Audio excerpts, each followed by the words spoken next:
I think it's time we blow this scene. Get everybody in the stuff together. Okay, 3, 2, 1, let's jam.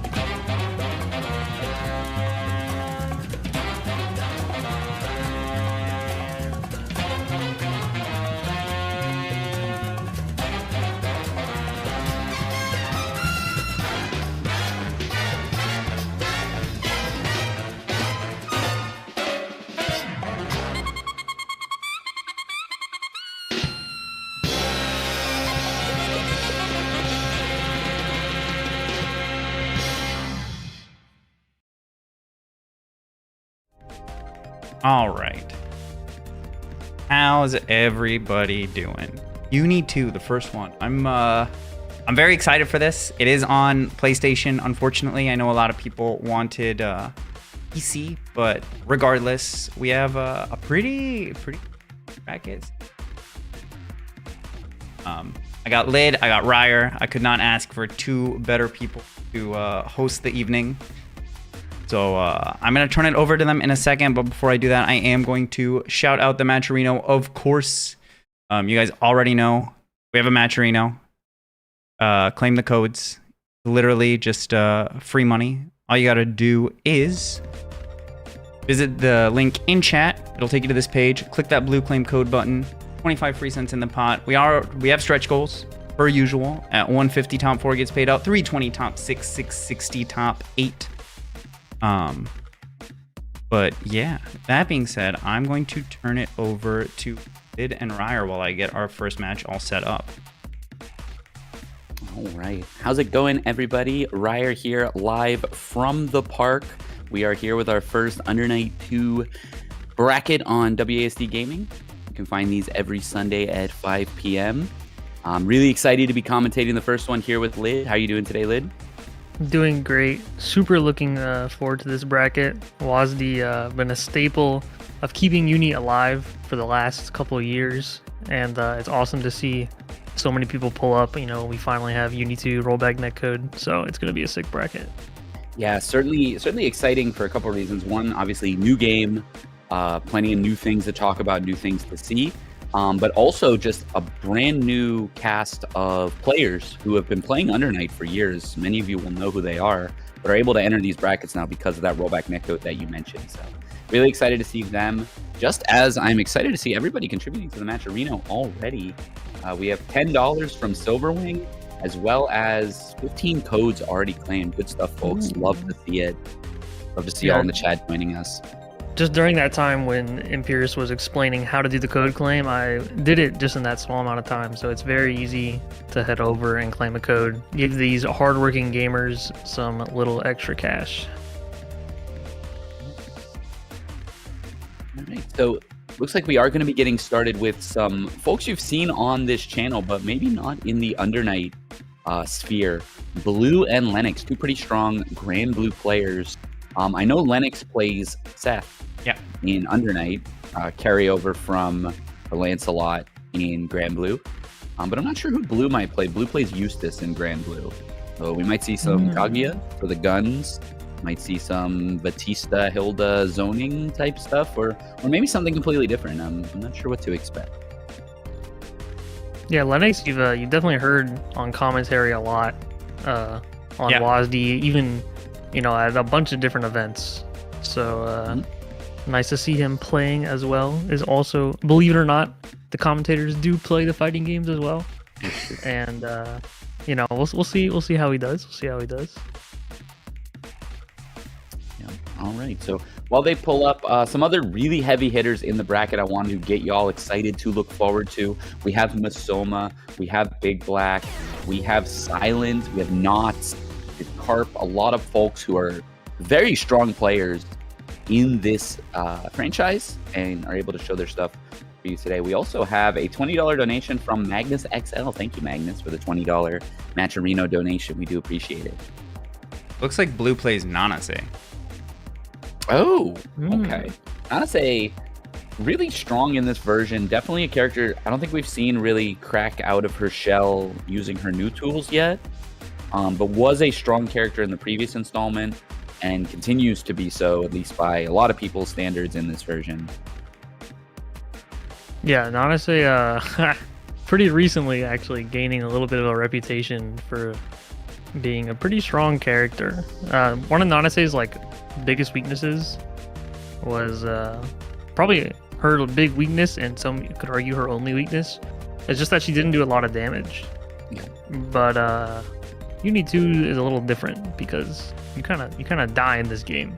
So Certainly true. and they give Nanase a little bit of extra tools. You could argue that her new disc is like kind of the same function as Fireball, but having an extra tool is never bad, right? So Always she's doing pretty well. Yep. Yeah, definitely. Under Night, a game known for a reputation of timeouts, fairly low damage, a lot of strong defensive tools, making it hard to open the opponent up. A lot of that has changed coming into this new version, and I think we will see that. There may be very few actual timeout rounds.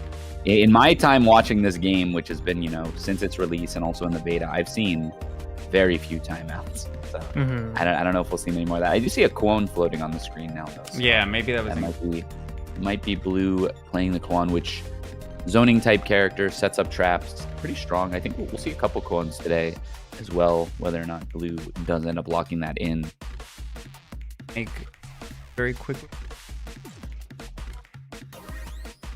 Lennox can see the room, but wasn't able to in it. He needs a more formal invite. You can't cross the doorstep until he's invited into the abode. Yeah, if you want to see Kuon, definitely stay tuned. We have Masoma in bracket, who ended up winning last night's TNS tournament. Also was pretty stacked with a lot of strong players. So lots of those players also here tonight. Definitely, yeah. Yeah, that's something you see with Under Night, right? Is regardless of size of event, which we're already getting bigger events, which is great because of the netcode and everything. Regardless of size of event, the consistency and the density of strong players in events is always extremely high. People who play this game enter everything they can for it. People are really passionate about the game and continue to show up to event after event. So if you were watching TNS or maybe Boston Blue Beat or even Frosty Faustings last weekend, if you're watching any of that stuff and recognize names, you're probably going to see them again in here. People are playing this game as much as possible. It looks like we got another donation to the Matcherino. Oh, wow. Caitlin, thank you for the 5. We appreciate it. We're already up to $40, reaching that $50 goal faster than we can even get our first match started. 28 codes still remaining. That's another $7. So we're basically $250 away from our first goal, and then we can start focusing on those higher stretch goals to get more of these gamers paid out. Okay, I figured out why Lennox can't join. He'll be in a second. Okay. Welcome in, Len. So this should be Seth versus Kuon. Kuon is a new character, but we've gotten to see quite a bit of him.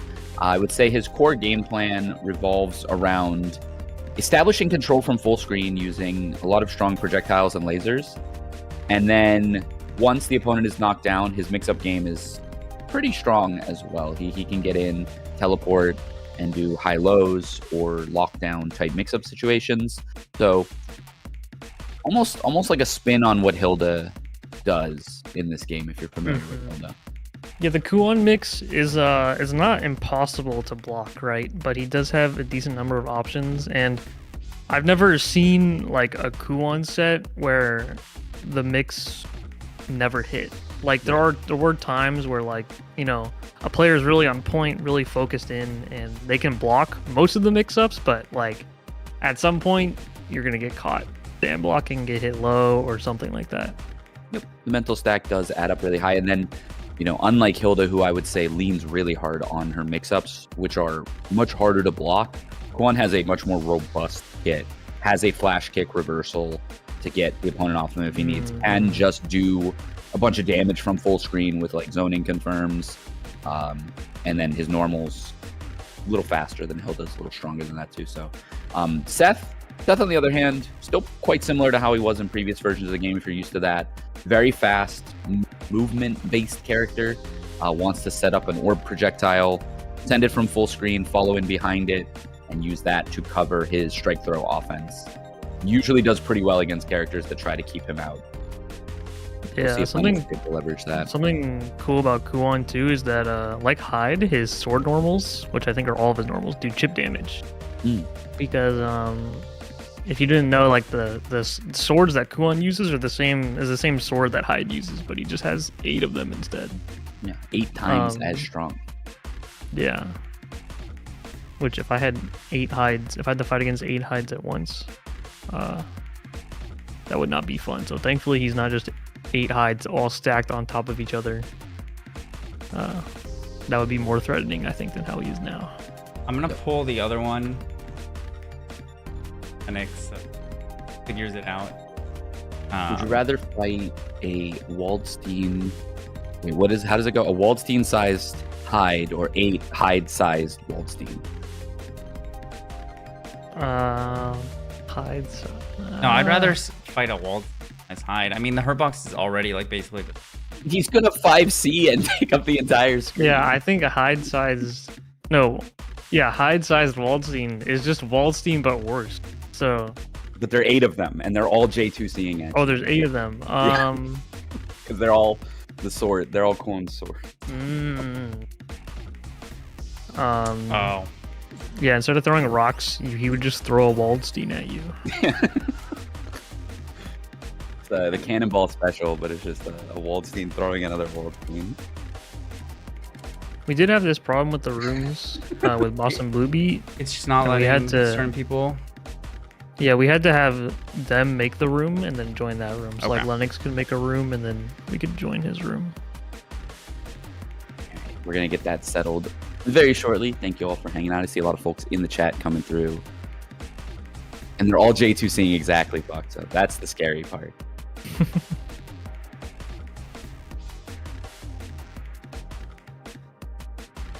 I'm gonna try that.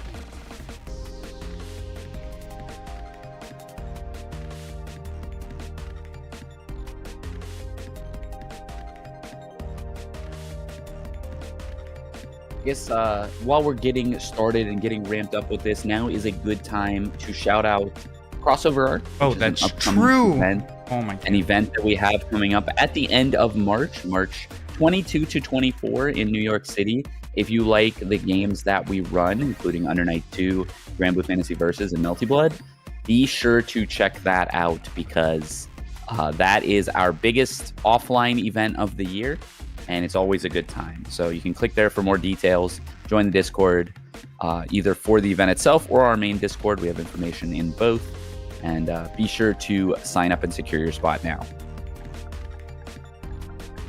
Yeah, Crossover Arc, very great event. I was there last year. We'll be there again this year.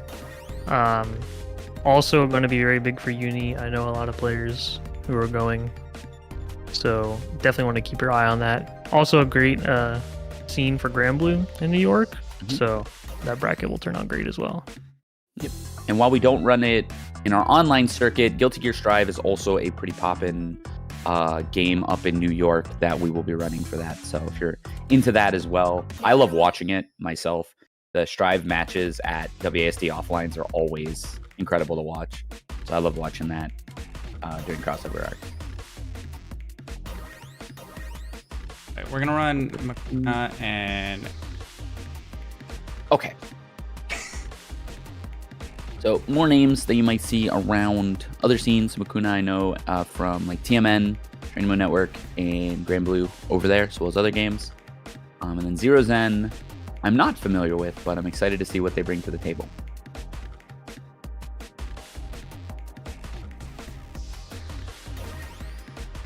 yeah, I'm just gonna put those probably maybe at this point. Oh, another Kuon. I think we're gonna Another see a Kuon. lot of Kuons from that are coming into the game that don't already have like. Yeah, that's definitely something you see with a new installment of a game that brings, in this case, it brought 3 new characters to the cast immediately. A lot of people coming from other games maybe played those other games instead of Under Night. Oh, and there's a Tsurugi, so we have 2 new characters making an appearance here. We talked about Kuon a little bit. What can you say about Tsurugi, Lid, and maybe even with regard to this matchup?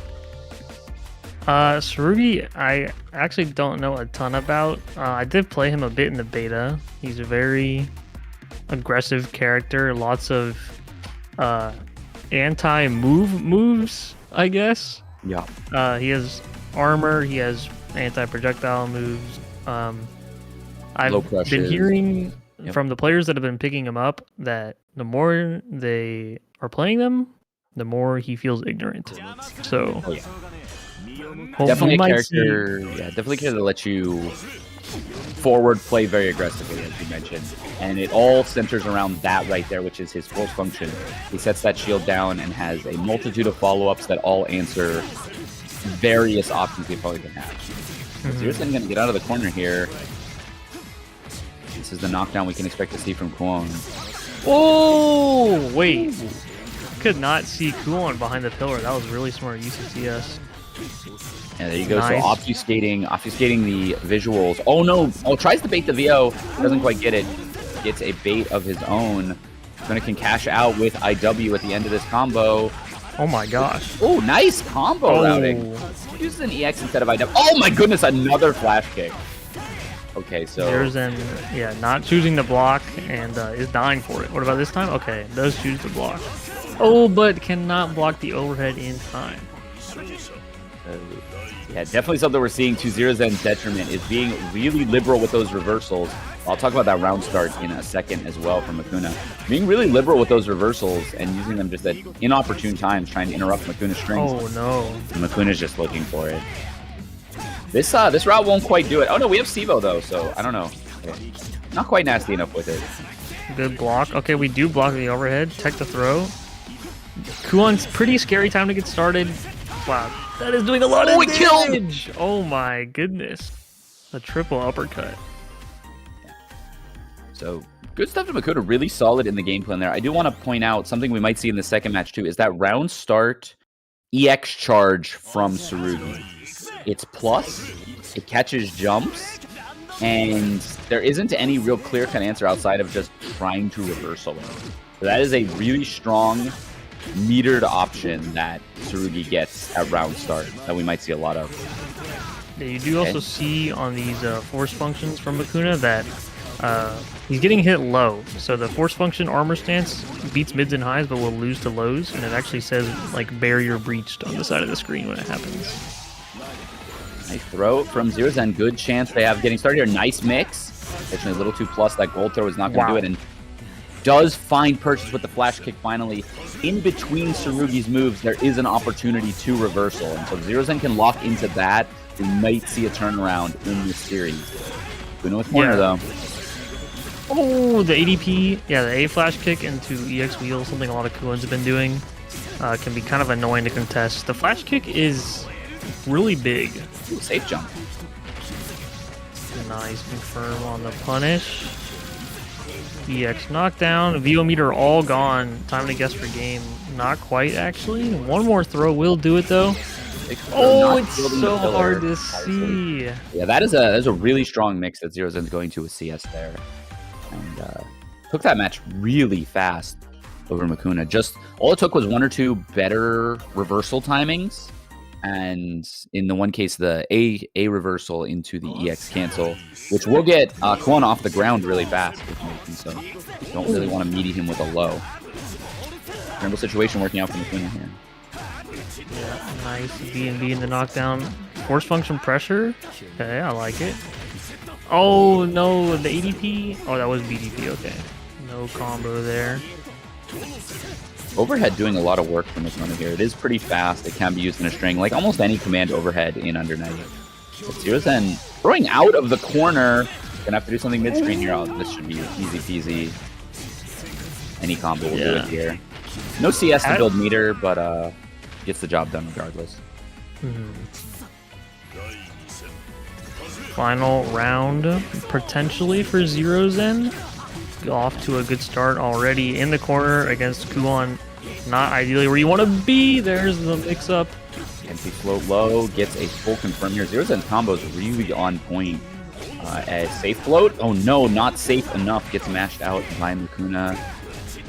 You're gonna have to turn this into a good sequence. Use the X just for damage in corner 3. Oh, Okay. VO. Nice does good tech. I'll try that again. He says, "Tech this, I dare you." No CS to confirm there. Just could have CSC lasered after the pillar. Hopefully XeroXen will not live to regret this. Makouna getting some hits in. The drop, the punish. That was no a flash meter kick. or CS to cancel that. Oh no, XeroXen did have meter. I'm sorry, I'm looking at the wrong meter. Oh, just do it again. A flash kick again. Did not work the first time, but definitely worked the second time. 2-1. 2-1 XeroXen just on the back of these really, well-timed reversals, and Makouna maybe not getting the max punish out of some of these. We saw it in game one, really clean reversal baits, such as that one. That one could have even been canceled, as I mentioned, by XeroXen.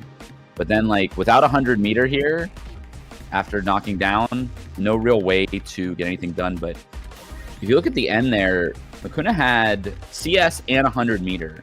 And a great thing to do as you come into this game, if you have CS and your opponent's knocked down, is use a special move to meaty and CS cancel it. If it connects, easy confirm.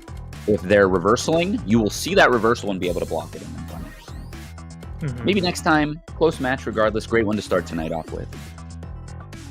Yeah, well done. Not out of the bracket yet. Could have the loser's run of a lifetime, so Absolutely. Keep it up, Makouna. Well done. Next up, we have Miller 2B versus Low. Yeah. Two fairly known players. Miller 2B, a very solid Linne player, and Low, a very solid Hilda player. Yes.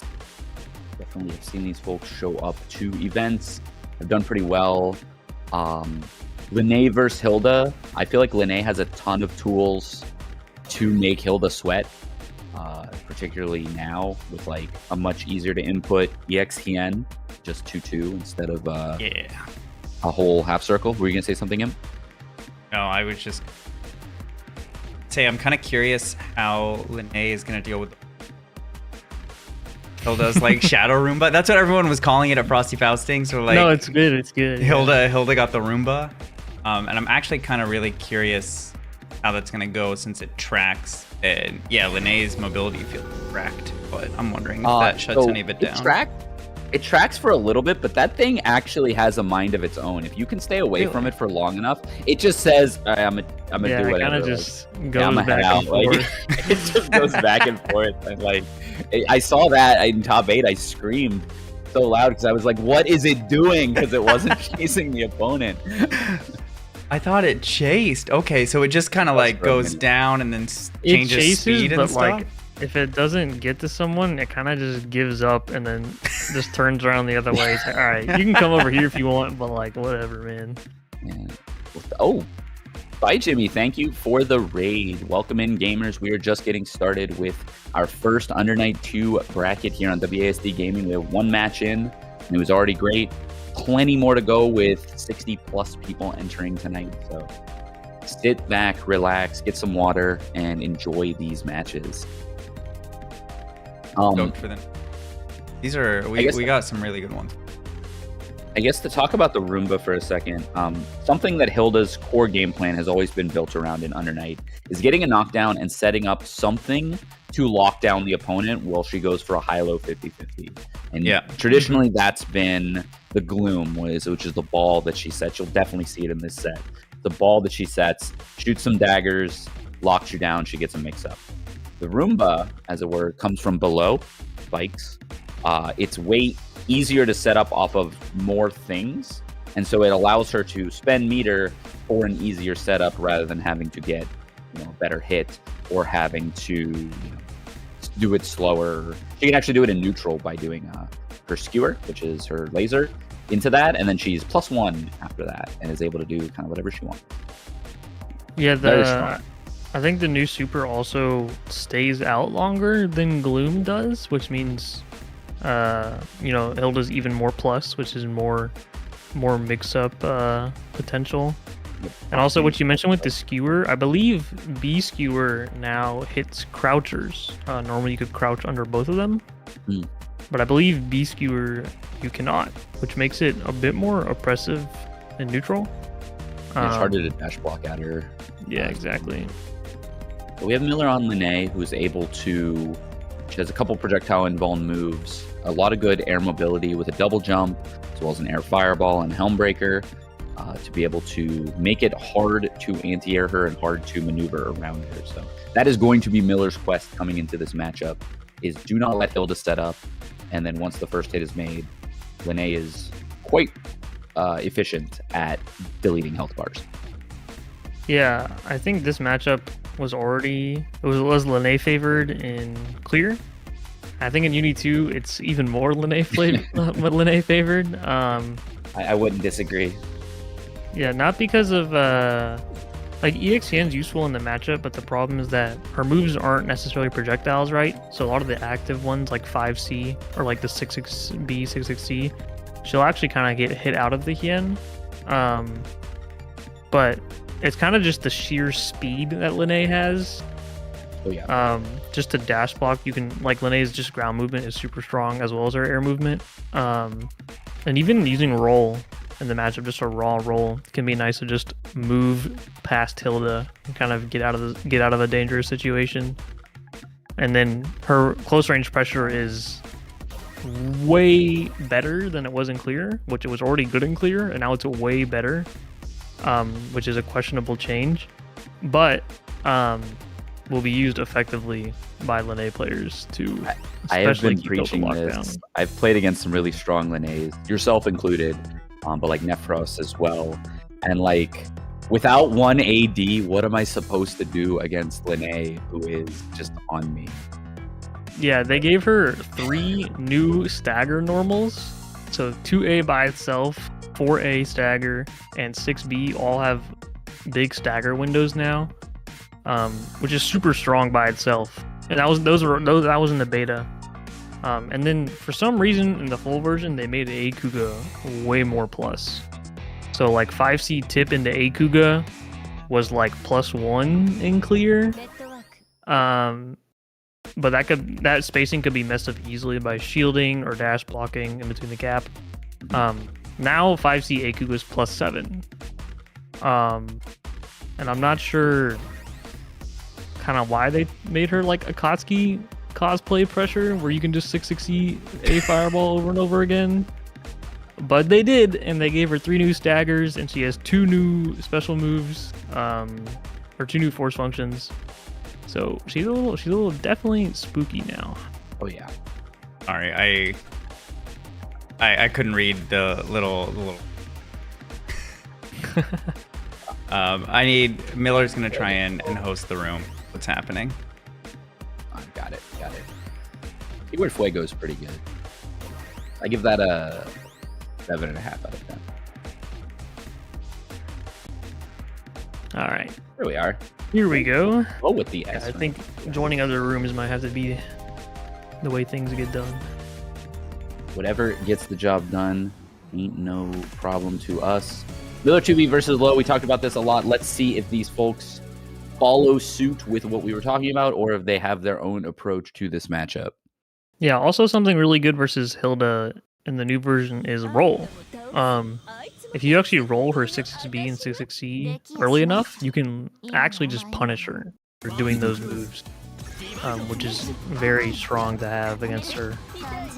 But so far, pretty passive round start. Miller running and jumping, listening to me saying it's passive, immediately going aggro. Yeah, the air movement really showing itself. Yeah, I'm gonna see how Miller uses this first cycle to get in. Nice FF anti-air, but no combo. Not committing to anything. Low finally pushing out some more buttons, saying if you're not gonna... Whoa!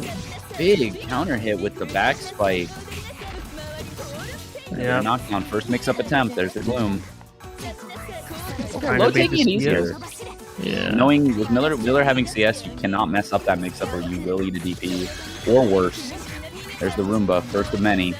Watch out. Oh, just a lockdown. Okay, not really going for too much mix, just keeping the pressure up. Low playing the life lead instead of the grid game here. Okay, but Miller is Celestial, so that life lead may not last longer. Unfortunately, just spends it for the 240 meter. Gonna get a max bar out of that. Oh, can you confirm these? Hold on, Roomba? Guys? Wait, what's gonna happen? Wait, okay, I don't care. It counted as combo hits. That was cool enough for me. Yeah, that was sick. That was cool enough for me. Oh, Hien neutral skip. Hien now -3 instead of the -6 it used to be. Okay, stagger. There it is. First counter hit for Miller. What will the mix-up option be after this knockdown? Maybe just going to take concentrate as well. Okay, using the new move, but unfortunately that force function is going to give Low the cycle at the very last Cycle second. low allows him to reset the situation. And now this is where Hilda wants to be, sitting right on her Roomba. I'm safe with my Roomba. Cycle to Miller. I mean, I like the way Miller is playing this super defensively, but unfortunately, more Low is allowed to press like 6-6B, 6-6C, 5C, 2C, the more opportunity for this to happen. And if Hilda does this to you, you might just... Oh! I like the empty land 2-2 to catch the Low. Yeah. Here. Are you There's a lot. They nerf the damage? It doesn't matter. Yeah, I like Miller's use of, like, I like the way he's playing. Even the EX Homebreaker he did in the air. Normally you don't see that, but they did actually make that move +1, so there is a little bit more use to it. But I like the passive playstyle, but at some point you need to deviate from the passive playstyle. So it's good to, you know, chill, gain some grid, play a little more safe and see what your opponent likes to do, but at some point you do have to go on the aggressive side. And there's the A Kuga plus frames. You cannot jump out. You are stuck in walk zone against this character now. Looks like Miller's using that force function to try to catch a jump back from Low, but Low just not biting on it. In fact, Wake Up shielding in a lot of these cases, getting a ton of grid on Miller, spending the grid and then gaining it from the shield. Miller's still winning more cycles, but might want to look out for that and consider maybe a meaty throw, maybe some kind of low option, or 2B or something. Ooh. The Hilda button just barely catching. Good awareness from Low to convert. Even the corner combo. Oh my goodness. Charge 5C is going to be an overhead. 5C. What is this? Oh my gosh. Yeah, just goes for the old combo. 4.8. Gets a bunch of meter back. Does not get anything on top of her Warble trait though, which I think is kind of weird. Alright. I think it started. The infinite 5A pressure. Does have 100 meter. Low does have a way out. There is going to spend it on the grid thrust. That is big punishable. Unfortunate no punish. Not the Spike. oh, no. Oh, I don't think Miller wanted the 2C there. Maybe could have been a 2-2C. Could have been another 2-2C, yeah.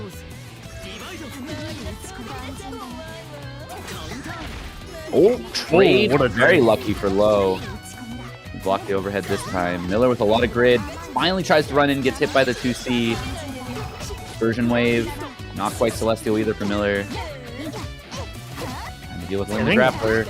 Also in this version, right, they buffed the way Hilda can zone, like we were talking about the V skewer hitting crouchers, for zoning, is a lot more strong. And we're seeing Low just play very keep out zoner style rather than playing the, you know, mix up into hell that we usually see Hilda play. Has not really gone for one JC or 2A mix up this entire set. Miller Nice with pickup. a juicy hit here though. Gonna spend what he can. Oh, the raw VO. Tries to 2-2C, catch a roll or something like that. Doesn't quite get it. Low is out now. Plenty of time still left on the clock. Oh, tried to delay the EXN to catch the follow-up, but it does not work out. Both players getting tagged, but no one converting into a full combo just yet. But we're going to see one now. Really ambitious with this passive force function, Miller. I'm not sure this is going to continue to work out. Finally goes for a mix. That one could be seen from pretty far away, though. The Low has corner here. Miller uses CS to nothing. Just had to use it before he lost it. The increase 5C is going to spell curtains for Miller to be really clean round from Low or match from Low in general. Yeah, Low, I think, did a great job just not overextending. We talked about Miller playing very passive, and Low said, okay, that's fine with me. I will continue to zone you. Tried to take a few risks at sometimes, but just did not work. Actually, force function dodged this IC5C, but messed up the follow-up and got hit for it. I see that's what happened, yeah. Good stuff to Low. Playing it quite well, and yeah, I mean, Hilda still has plenty going for her in this version. Just maybe we'll see more of this. You know, it felt like before Hilda was just 1 2 3 mix, 1 2 3 mix, and then go next. But that was a lot of B skewer, a lot of full screen 2C rebeat wait, moving with the teleports and stuff too. Just really good stuff from Ro all around. Yeah, very well played. Hilda looking definitely pretty good in this version. A couple of high placing Hildas at Frosties as well. Very good showing from those players. We do have one of those players in bracket we'll probably be seeing later, Fern. Fern getting 9th, Melody getting top 8 as well. Yep. Lots of good Hilda representation at Frosties. One thing I'll mention before we move on to this next set, which is going to be a banger, by the way. Before we mention this next set, something that's kind of universally across the cast that's kind of happened in this version is a lot of characters who have disjointed or long-reaching normals have their hurt boxes extended upon whiffing. So it's actually just, as a general statement, we can kind of say it is easier to whiff punish in this game. And that is something that actually affects Hilda a lot. Unfortunately, we did not get to see that in the last set. I was going to see if that was something we would end up seeing. Yeah, you can assault over a decent amount of Hilda's normals now. We see the B spike a lot coming from behind, very plus, but the A spike on Hilda as well that comes out right in front of her, you can actually assault over pretty consistently. So that is definitely something to be using in that matchup. Apparently, assault in general is like manipulates your hurt box better in this version. Really? To not get caught by some stuff. At least that's word on the street. I have not done any like scientific testing myself, but could be more useful and neutral in this version. Yeah, we'll send it to the lab and let you know what the results are. And while we wait for this next match, we haven't talked about the match Reno in a minute. We are almost done with it, actually. Good stuff to everybody in the chat. Love having y'all here. 17 codes left. If you want to claim those codes, you can get our prize pool up even higher. And then you can see there are other ways to support the tournament. Sponsor quests on the right, a direct contribution with that big gold button at the top. We'd love you extra much for that. Help us hit these goals that we have down here. $50 is our base goal. We try to hit that for every bracket. And then if we go further than that, we have a $150 stretch goal for top 4 payout, $320 for top 6 payout, and $660 for top 8 payout. So if you want to support everybody who's playing today, you visit the match Reno and help us out, as well as help the players out. Yeah, very easy to do. Easy to go over there and click. Got a little downtime between matches, head on over and grab it real quick. Definitely don't want to miss our next match, though. Suika versus AtlasOmega. It's going to be Vatista versus Wagner. Suika, very well known throughout the community. Great Vatista player, often likes to go for things you would call Twitter clips. Likes to play a little silly, elegant, but very strong player. Extremely good Vatista player. Yeah, do not let the fact that you'll go for that kind of stuff obfuscate the fact that he is very strong as a Vatista player, particularly just in like situational awareness and scramble situations. Atlas, 2DB, TO, Wagner player, one of many Texas Wagners, always putting it out there for the scene, works really hard, has a very strong Wagner. You'll see a lot from Wagner in her stagger pressure, her strike throw pressure, and her high damage. If he's able to bring that to Suika's Vatista, we will certainly just be trying to keep him out. Yeah, off to a great start already for Suika. Working on a perfect here.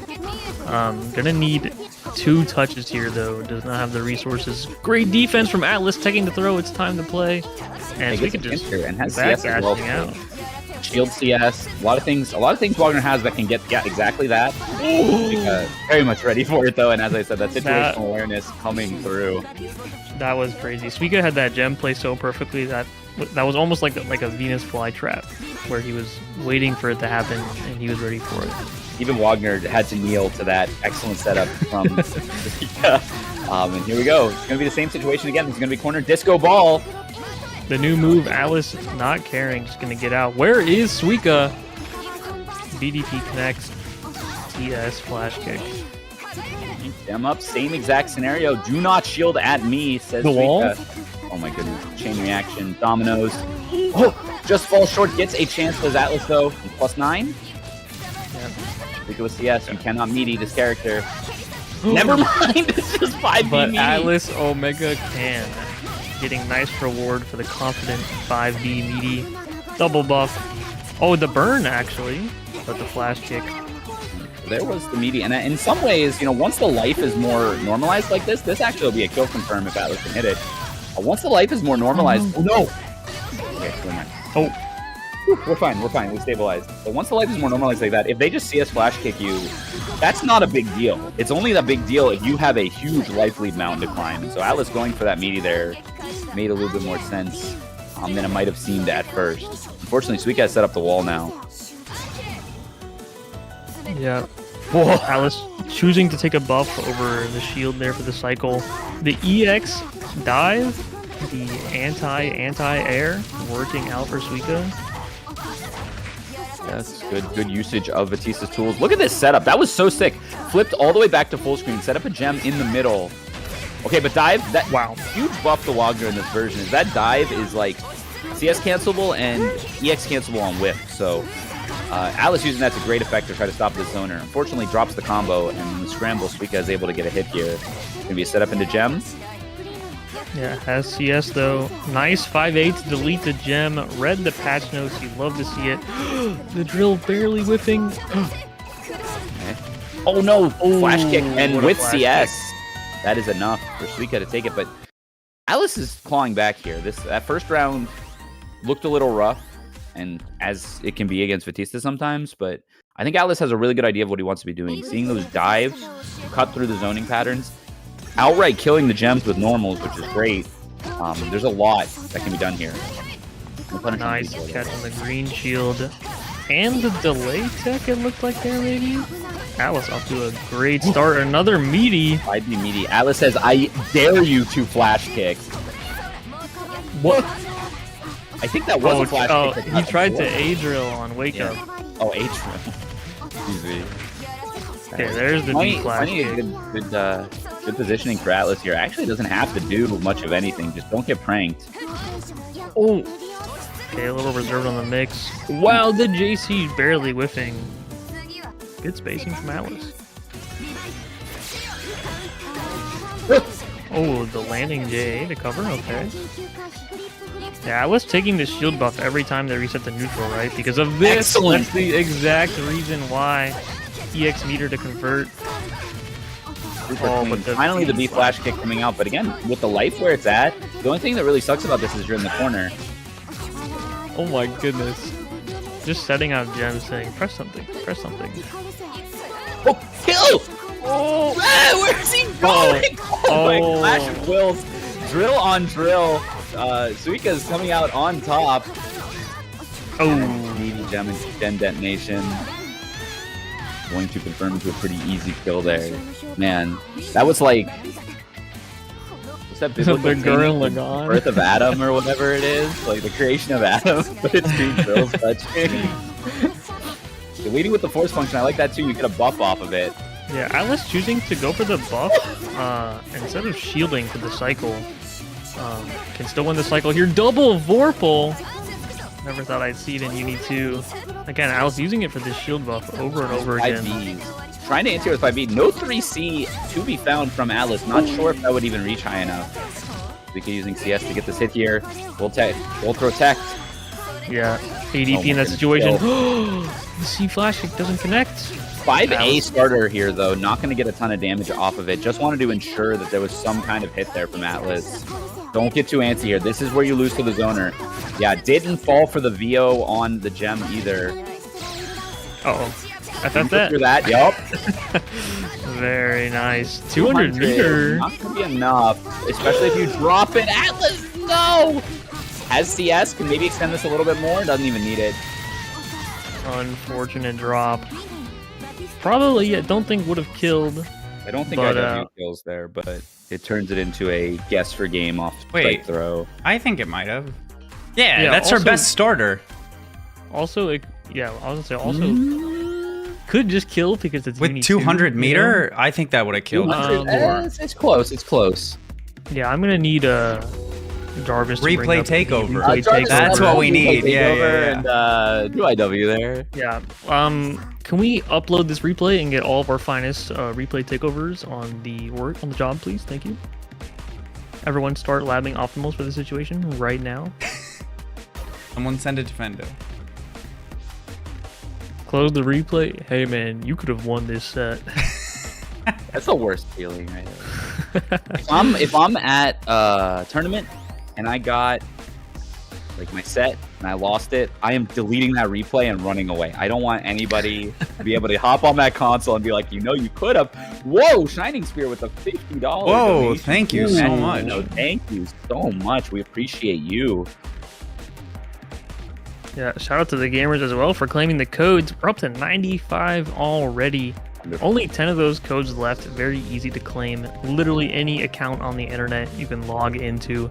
A couple of clicks. It's super easy. We also do have the sponsor quests that are just underneath that. Very easy to do as well, and add a little extra cash to the pot. I'm excited for this. Look at this set. Shaly versus Clim. Should be a fun one. Shaly, I've known to be playing Seth for his history in the game, but also has Hyde coming into this version. I imagine we'll see Seth. Yeah, I have seen some of the new things that Shaly's been cooking up with Seth. Would love to see them in this match against Clim. Probably, I believe, playing Merkava. Yeah, I've seen him mostly on Merkava. Yeah, I heard that he had decided to go full Merkava for this version. Understandable. Did not want to also split his time with other characters. So he's fully committed to the Merkava, I believe. Yeah, Merkava, very strong character in this version. Gives a lot of other characters a hard time as well. Just particularly with everything he can do here. A couple highlights of what Merkava can do now that he couldn't before is off of EX Fireball after an arm, full screen grab with his arm. That's a full combo into Ibuki now, which is not something he could have done before. Is it because of the AB follow-up? No. Yeah, he doesn't use the AB follow-up for that one. That's just, I think it's however they changed. Yeah, he can just go like into flight after the EX Fireball. Yeah. He can fly forward or something, yeah. And then there's the A plus B follow-up, which you did mention is really good on Merkava because for like 5C and really long-reaching buttons, he can just get up on you. And while those are normally throw punishable at -4, if he has a worm out, the worm can cover the recovery, so he can just get in. And yeah, so we do have Shaly on the Seth, Clim on the Merkava. I don't think this is a fun one for Seth, but certainly not impossible. Merkava, just a lot of ways to reach to various parts of the screen that Seth is trying to occupy and ruin his day. But Seth similarly has the movement to get around what Merkava is trying to do.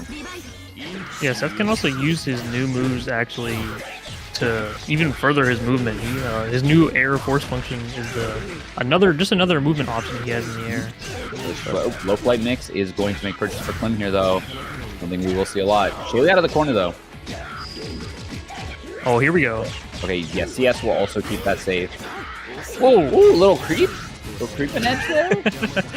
That looked really cool. Clim trying to use the new force function on Merkava that instantly puts Merkava into flight. Definitely allows for some nasty mix. There's some nasty mix. It is. New force function. Clim maybe not used to the new move yet. What's the tech here? Okay, just gets hit by the falling JB. When I said Shaly was cooking, this is what I meant. Shaly, always a mix-up chef in this version of the game. Has a horizontal reversal here. You as Clim have to be really careful what you press. I can also do TK EX DP. This is low punishable. Oh no, yeah, it's -4. Ooh!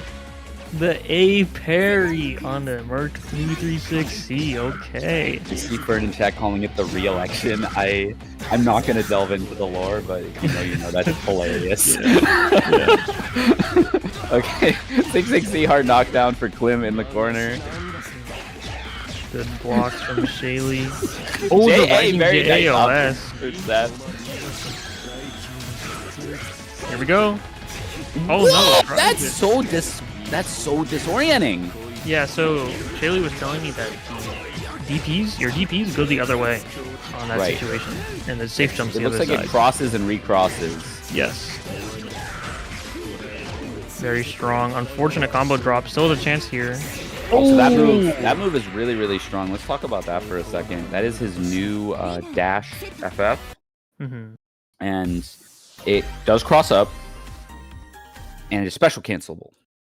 So a lot of people want to mash on that. That looks super minus, right? And it is if you don't cancel it. But that is special cancelable into his DP, which will be a frame trap.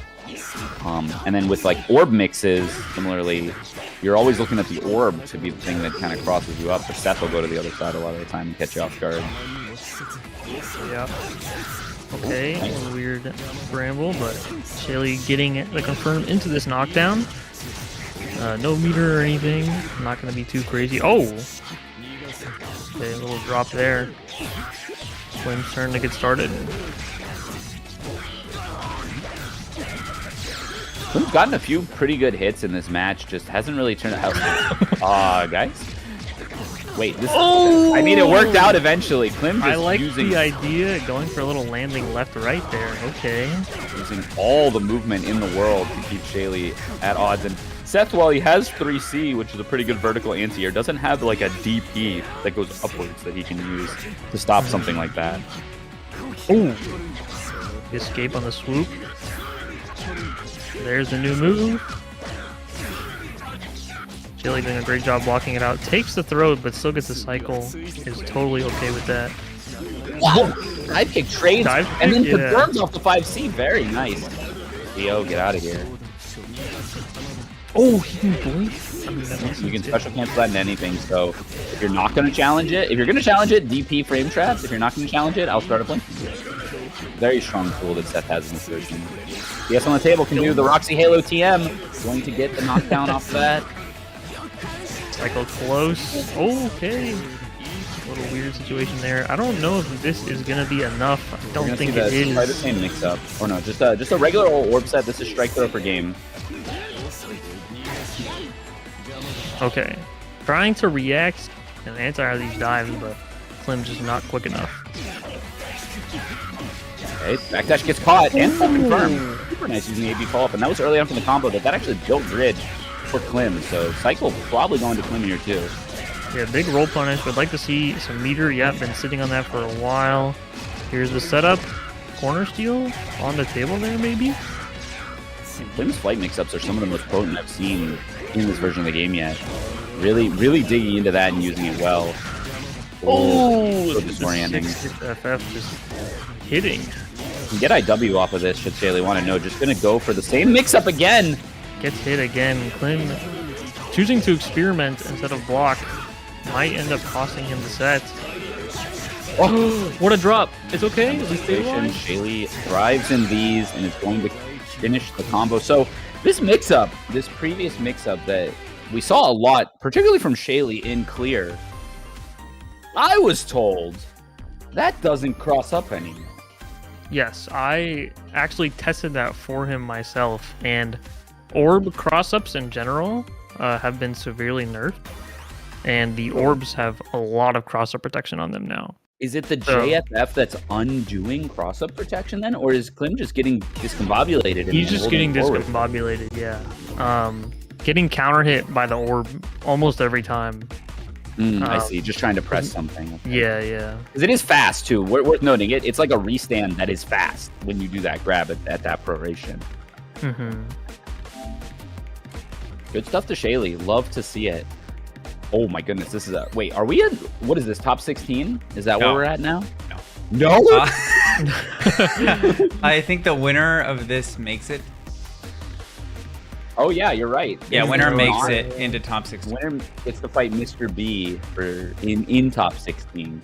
Oh good, Yes. we have all the top 16s. Yeah, all of them except one because they had the Silent, just needed to play like urgently because the thing was up and he didn't want to pull bracket up when it got to that point. Yeah. Very responsible. Yes. Those Silent doing... Read off these names. So as you can see, Carp versus Fern coming up. Carp, extremely strong Yuzu. Fern 9th at Frosty Faustings. Very strong Hilda. Waiting in top 16 in the wings, we have Masoma, who will play the winner of Aria and Suika. Mr. B, Low, and Shaly. And then Silent and Spoinkman, who already played Silent Taken. So Silent is in top 8 over Spoinkman in that match that had to be played option. But these names, powerful names in the community. You'd love to see all these folks. Yeah, I would just like to point out There's that a name I didn't say there. Yeah, is that what you were about to say? Yeah, so Low is gonna play against Shaly next, actually beating BigBlack 2-1 to get into that position. Wow. Silent I had also, to do a double take. I was like, wait, I thought BB entered this. Yeah, Silent also beating Lunar and Spoinkman already. A match has already happened in losers was Lunar versus Knots. That is 2-0 Knots, so Lunar is out of the bracket. Azure versus Miller is about to happen. Losers already looking pretty crazy. XeroXen, knock Knots into losers 2-1. I saw someone say in chat, XeroXen comes from Smash, and I was talking about this on Friday.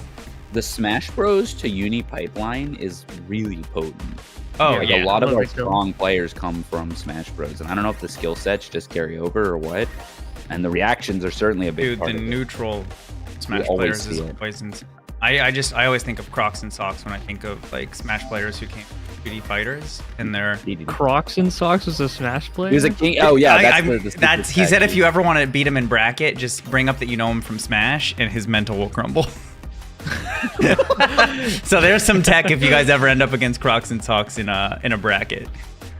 That's crazy. He's so good.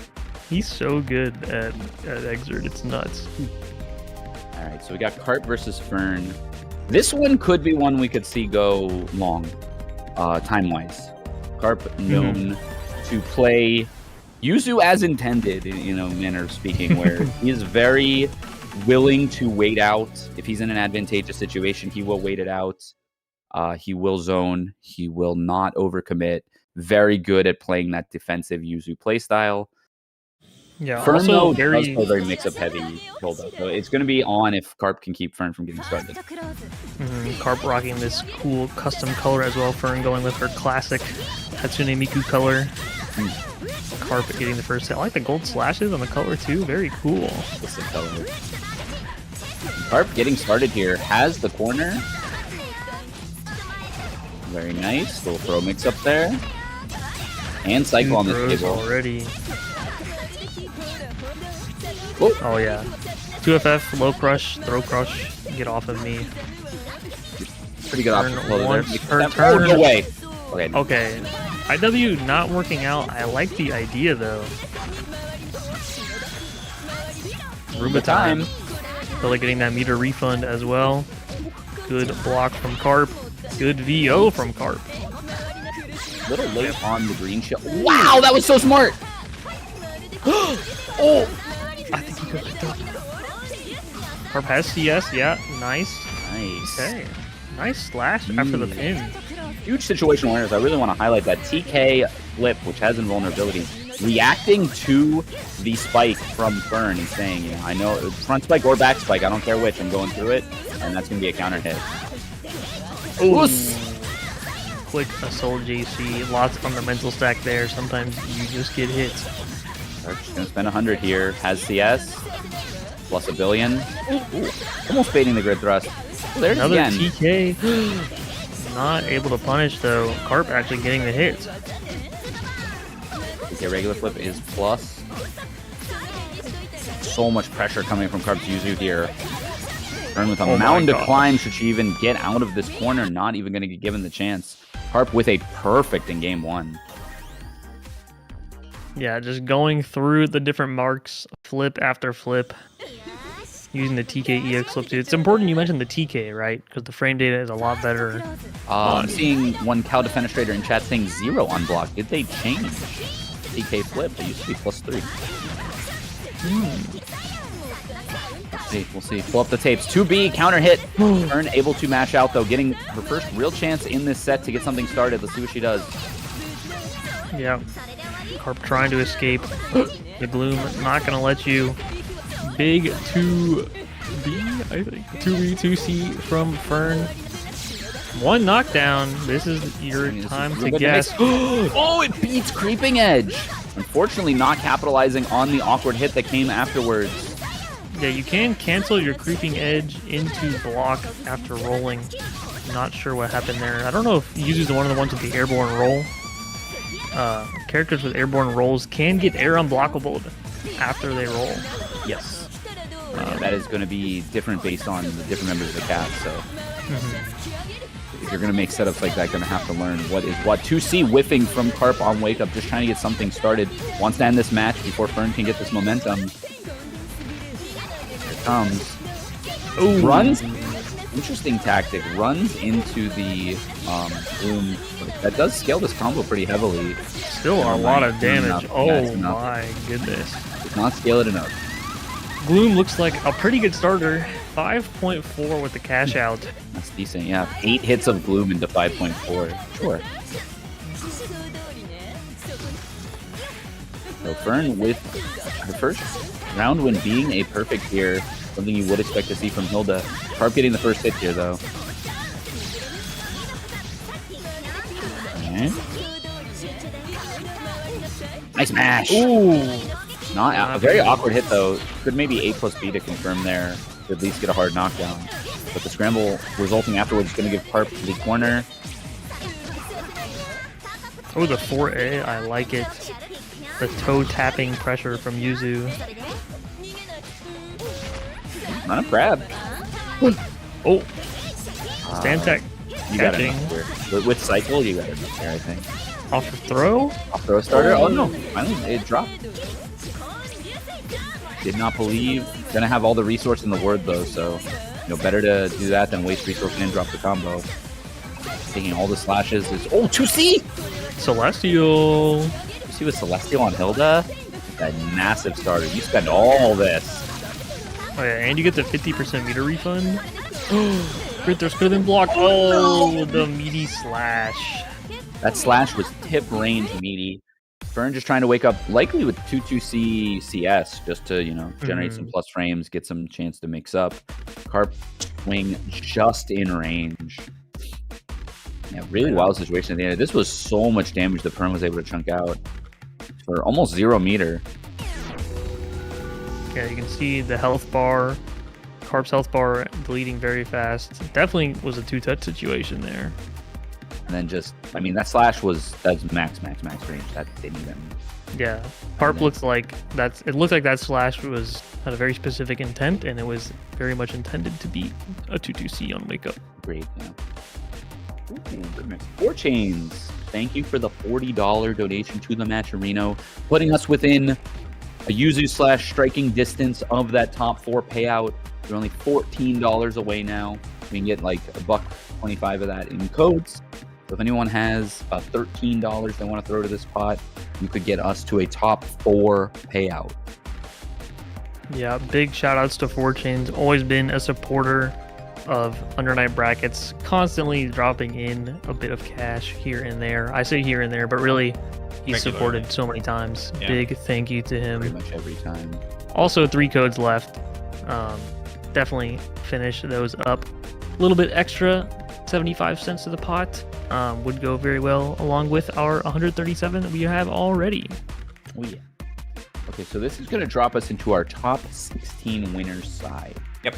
With 3 matches of that, and then we'll move into our top 8. Ooh, $10 donation. Oh, thank you so much. Mika Return Enthusiast with the comment XD. Thank you. We appreciate it. And a 25 from Fake Steve. Thank you so much. Big shout 172. Wait, a top 6? Hey, we'll start talking about that very shortly. But yeah, thank you, Mika and Fake Steve. We appreciate you all as well. Also members of the community. Been around for quite a long time. So we are in that top 4 payout solidly now. Okay, so we are pulling up our next match, Masoma versus Aria. This will be a good one. Yeah, I don't know if you guys have looked at who top 6. I have, but I've also looked at Falcon Kaze with the $50 donation. Damn, okay. Now, wow. My goodness, people are supporting the game. You love to see it. We are now at $222.50, only 100 away from that top 6 payout. Thank you so much, everybody. And also, big thank you. We finally finished all of the codes. Really appreciate it. There are still some free ways to support the pod, though, with the sponsor quests. Definitely head over to Maturino and do that. Even if you've claimed a code or not, you can still add in some extra cash. Yeah, speaking of our top 16, we have Masoma versus Aria, which is our next upcoming match. Then we have Mr. B and Carp. Be a good one. Low and Shaly. And then Silent is waiting in the wings in top 8 for some of that to resolve. We've seen pretty much everybody, besides this match that's coming up, we've seen pretty much everybody that I just mentioned on stream. We haven't seen Mr. B either. And then Losers is still battling it out. We got XeroXen still alive. Azure Undernight beating Miller 2B to stay alive. Oh, let's Knots beating Lunar, which we mentioned, I think, to stay alive. The Texas Hammer beating Clim to stay alive. And Losers, the MF Texas Hammer. I kneel. Yes. Dude, I saw that name and I went to my childhood. Like those commercials. Texas Hammer. Like, I grew up with that. But someone fairly local to me, about one city over, and runs events out of Orlando. So definitely good stuff entering the bracket, doing work. But yeah, so we have Masoma versus Aria. Masoma on the Kuon has been rocking this character for quite a while now. And then Aria, known for the Phonon. First Phonon we're seeing today.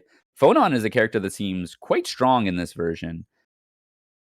Yeah, Masoma definitely pilot. Kuon probably the best to pilot him right now. Aria definitely taking advantage of these Phonon buffs to increase the back walk speed. She got a new install that buffs a bunch of her special moves. She's looking pretty threatening for sure. Pretty strong, and Masoma looking strong here, getting started in this corner using very measured, slow, kind of uni pressure with Kuon, which is actually something we don't see a lot of Kuon players do. A lot of Kuon players just kind of throw the projectiles and do the floats and do the trick. Oh my god! Punish!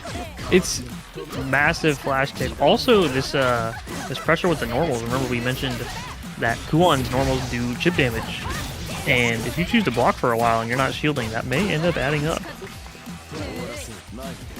Okay, Pillar CS is a great way to get in. Yep, we see it again. We might see the install. There it is.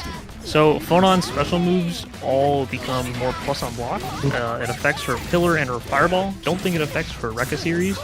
But, drops the combo here. Had Sivo for confirm here. Just going to set the wheel. Creeping Edge out. Aria has a chance. Never mind. M. Bison. 3C. Sliding in.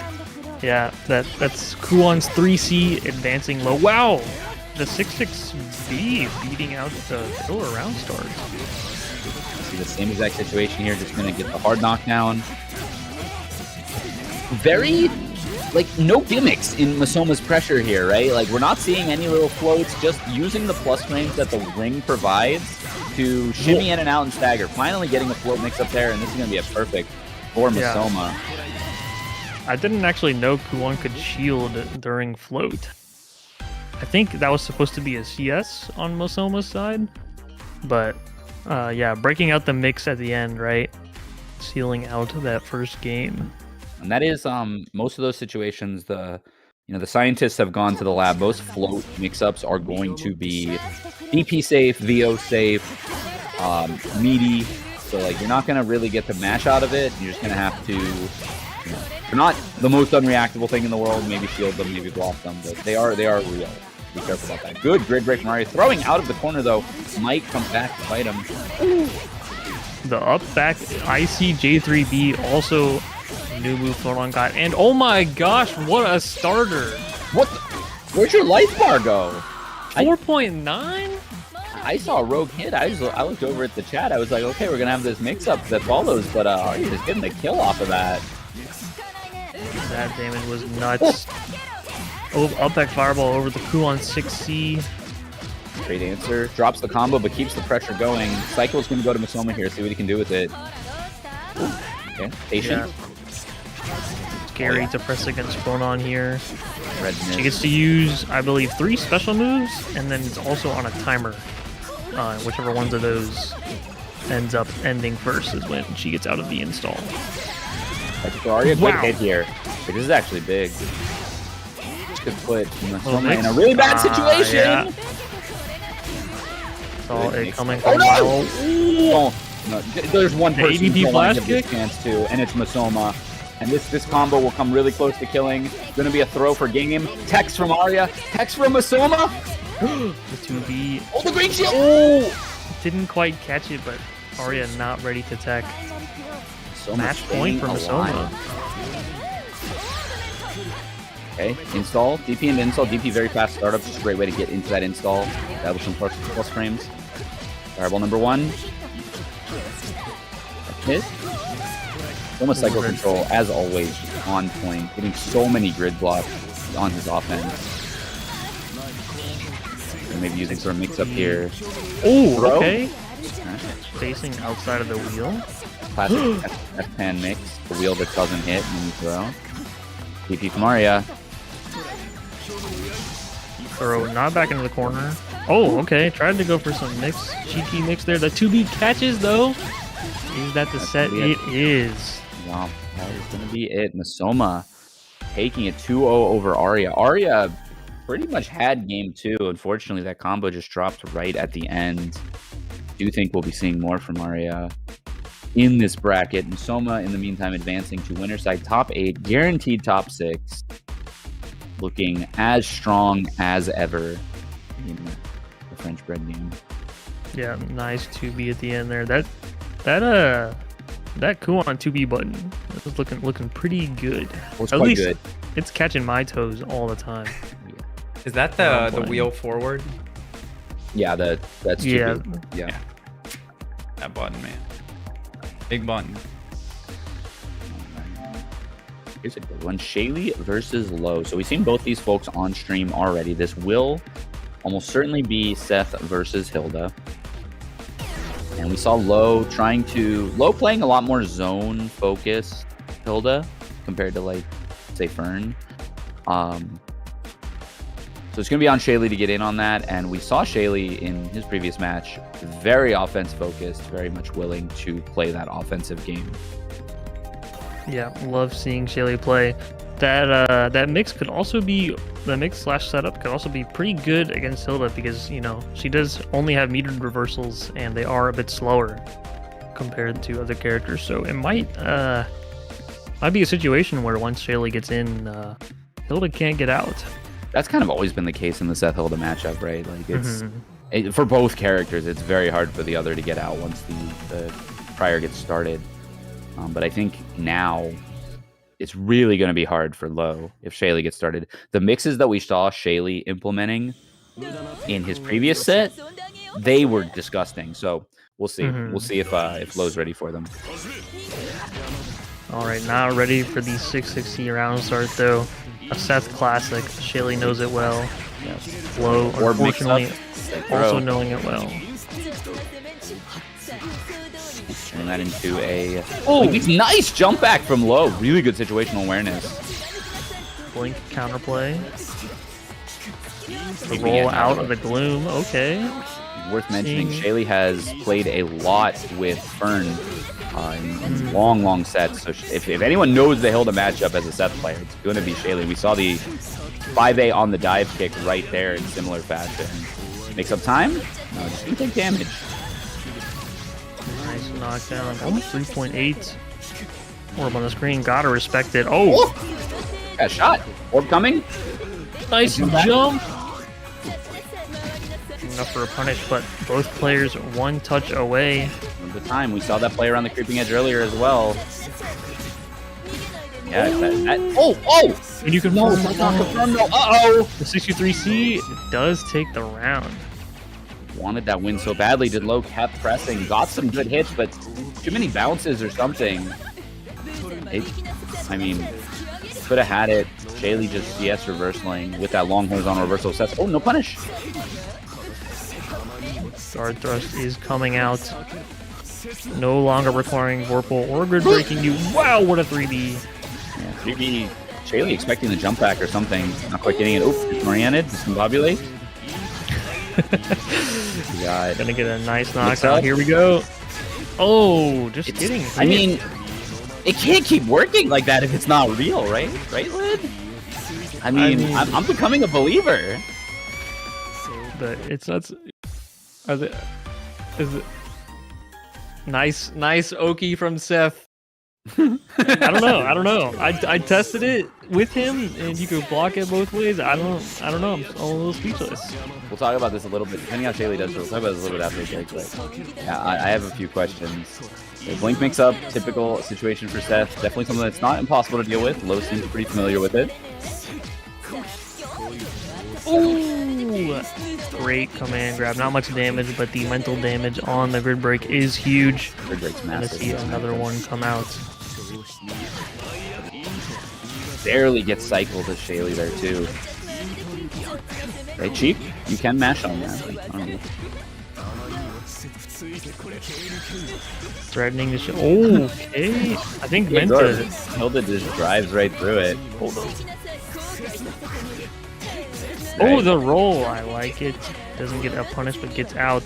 The movement. Very few things with the roll punishes, but it does get you out and it lets you block in the game. So it's still a very good tool.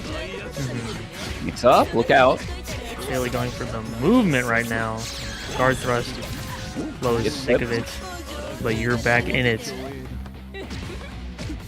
Whoa, jump back dive kick, kind of bold there. Shaly with the life lead though, not really committing to much, just looking for... Whoa, nice confirm! Really nice pickup on that A dive.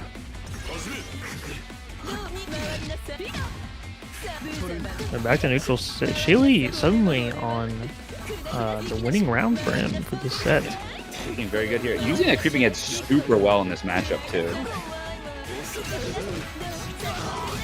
Okay, first Nice good hit from low here in this round. Down Roomba. Shaly says, I don't care. Good block on the mix-up. JB catching. Are we gonna see it? We are. Okay, finally blocked. The orb above you, though. It was not a cross-up, and yeah, I guess the idea behind that is going to be, even if it's blocked, you are in a bad situation. You're getting vacuumed left and right with that big orb.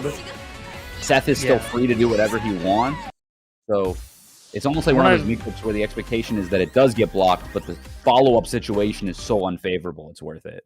Right. Yeah, I've heard that Seth's strike throw when the vacuum is on the screen makes his pressure a lot more threatening, just because you're constantly being, moved around and Seth gets a stick on top of you. I mean, like 2A, and then you get vacuumed into him, and it's still a take throw. That's like really strong. Yeah, exactly. That's like super strong.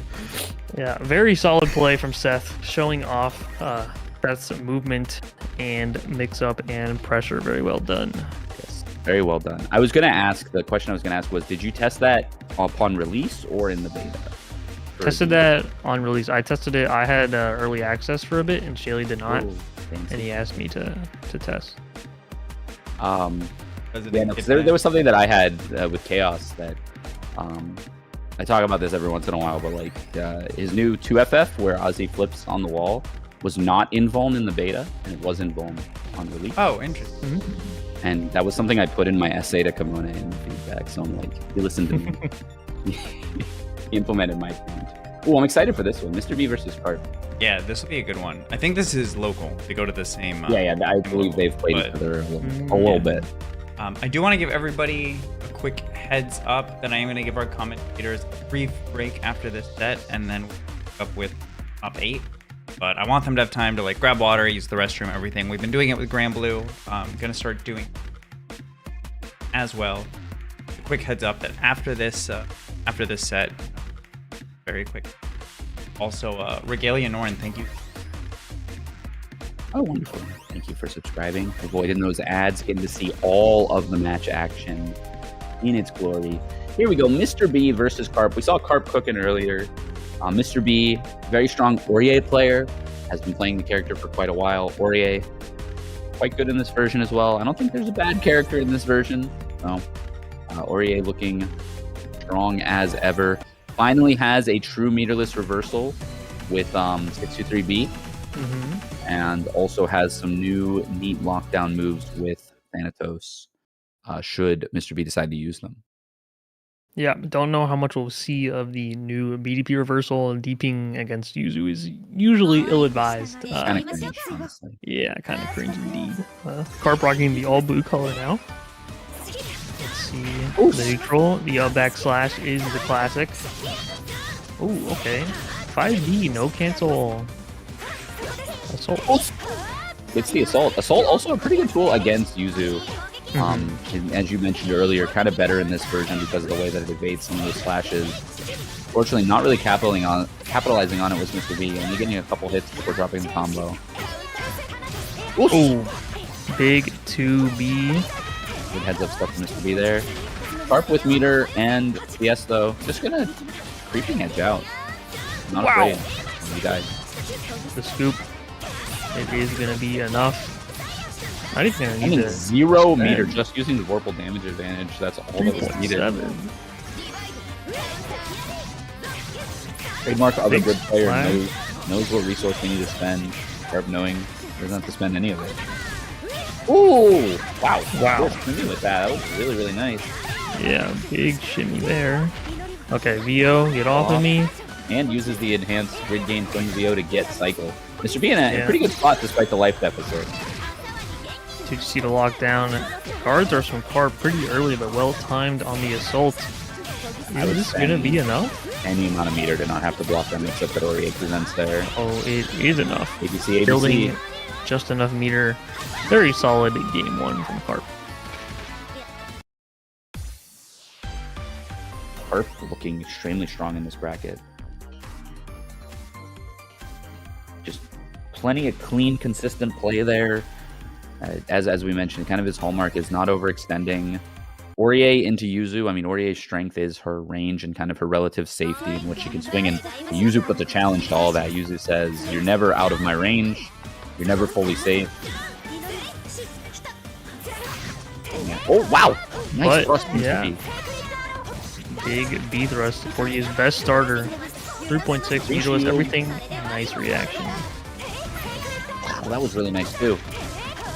I've seen this so many times with Mr. B. He takes a small pause. Oh no, Carp mashed out. I was gonna say he takes a small pause and then really turns it on in game 2 if he loses game 1. We'll see if that is able to persist. Cause now it's Carp's playing. Oh no, just barely not enough damage.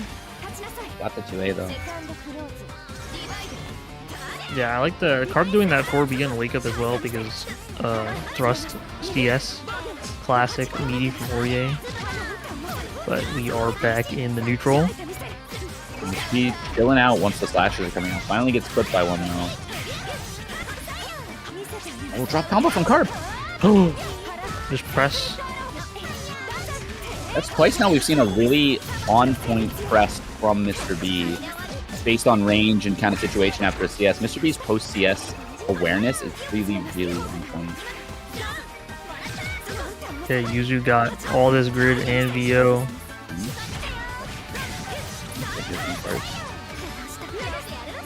Oh no! Was the PvP being invuln a blessing or a curse? Shimmy? The shimmy. Actual Undernight shimmy. Undernight with shimmies is so sick. I love it. I love it. Oh, the teleport low. Gonna hit everybody at some point. Chasing his Carp. Oh, thrust catches the teleport. Fortunately, jump back slash working out for Carp there. And little 2FF combo. That's cool. Veil off. Oh! On the assault into the 6B. Not ready to block. Oh, yeah. 4.8. We see another one. Oh my goodness gracious, that was... What? It was a psycho interaction right there. What? I mean, great 2FF OS from Carp. Completely destroying the TK J2C from Mr. B. Something you see from Orie a lot, that's looking to be like throw, looking to be jump out, low crushing. but just goes over, and that hitbox hits even behind Yuzu, and Carp ready. Carp's just like, oh yeah, I meant to do that. Let me just confirm into the kill here and move on to that top 8 winner side. Yeah, where he'll face Masoma. Yes. Can't wait to see that. So that sets up our top 8 winner side. Kind of sick one. Masoma versus Carp and Shaly versus Silent. That will be what we'll be seeing when we come back from our short little break here. Yeah, I do want to shout out 2 things really quickly before I put us on the timer break. The first thing is, of course, Crossover Arc. We shouted it out at the start of the stream, but for those of you who don't know, Crossover is a yearly regional we put on in tandem with Lunar Phase. We have tons of games. We have both Melties, Uni 2, Grand Blue Rising, and Strive as our 5 main games. Uni 2 and Grand Blue have $3,000 pop bonuses, and then the other 3 games all have $1,000 pop bonuses, not including like entries, Matcherino, of course. And then for side games, we have Exerd, Plus R, and KOF 15 at the moment. So if you're in the tri-state area, definitely come out. The uni bracket is already stacked. I was looking through it, and it's already bigger than it was last year, and it's just as dense. So I'm very, very, very excited for that, obviously. But all the brackets should be really good. I know Scrot's coming out, so Melty is gonna be sick, because when the tri-state multiplayers come out, they're very, very, very strong.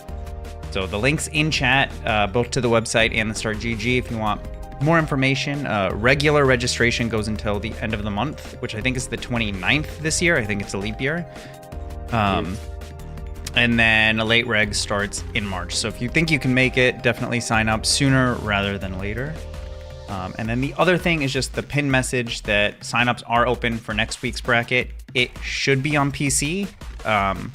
It seems stable for the majority of people, and I know that's what everyone really wants to play on. So we should be back on PC per usual next Sunday. If you want to join, you can visit the link in the pins, but I'll also drop it in chat. It's start.gg/WASD_UNISC. Yeah, and if you sign up, it's your first time entering, you haven't entered any of our stuff before, please submit a connection test. We connection test everybody just to make sure that they're allowed in the bracket. But that being said, I am going to put us on a quick break, let our comms use the restroom, grab some water, and we will be back shortly.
We are back. How's everybody doing?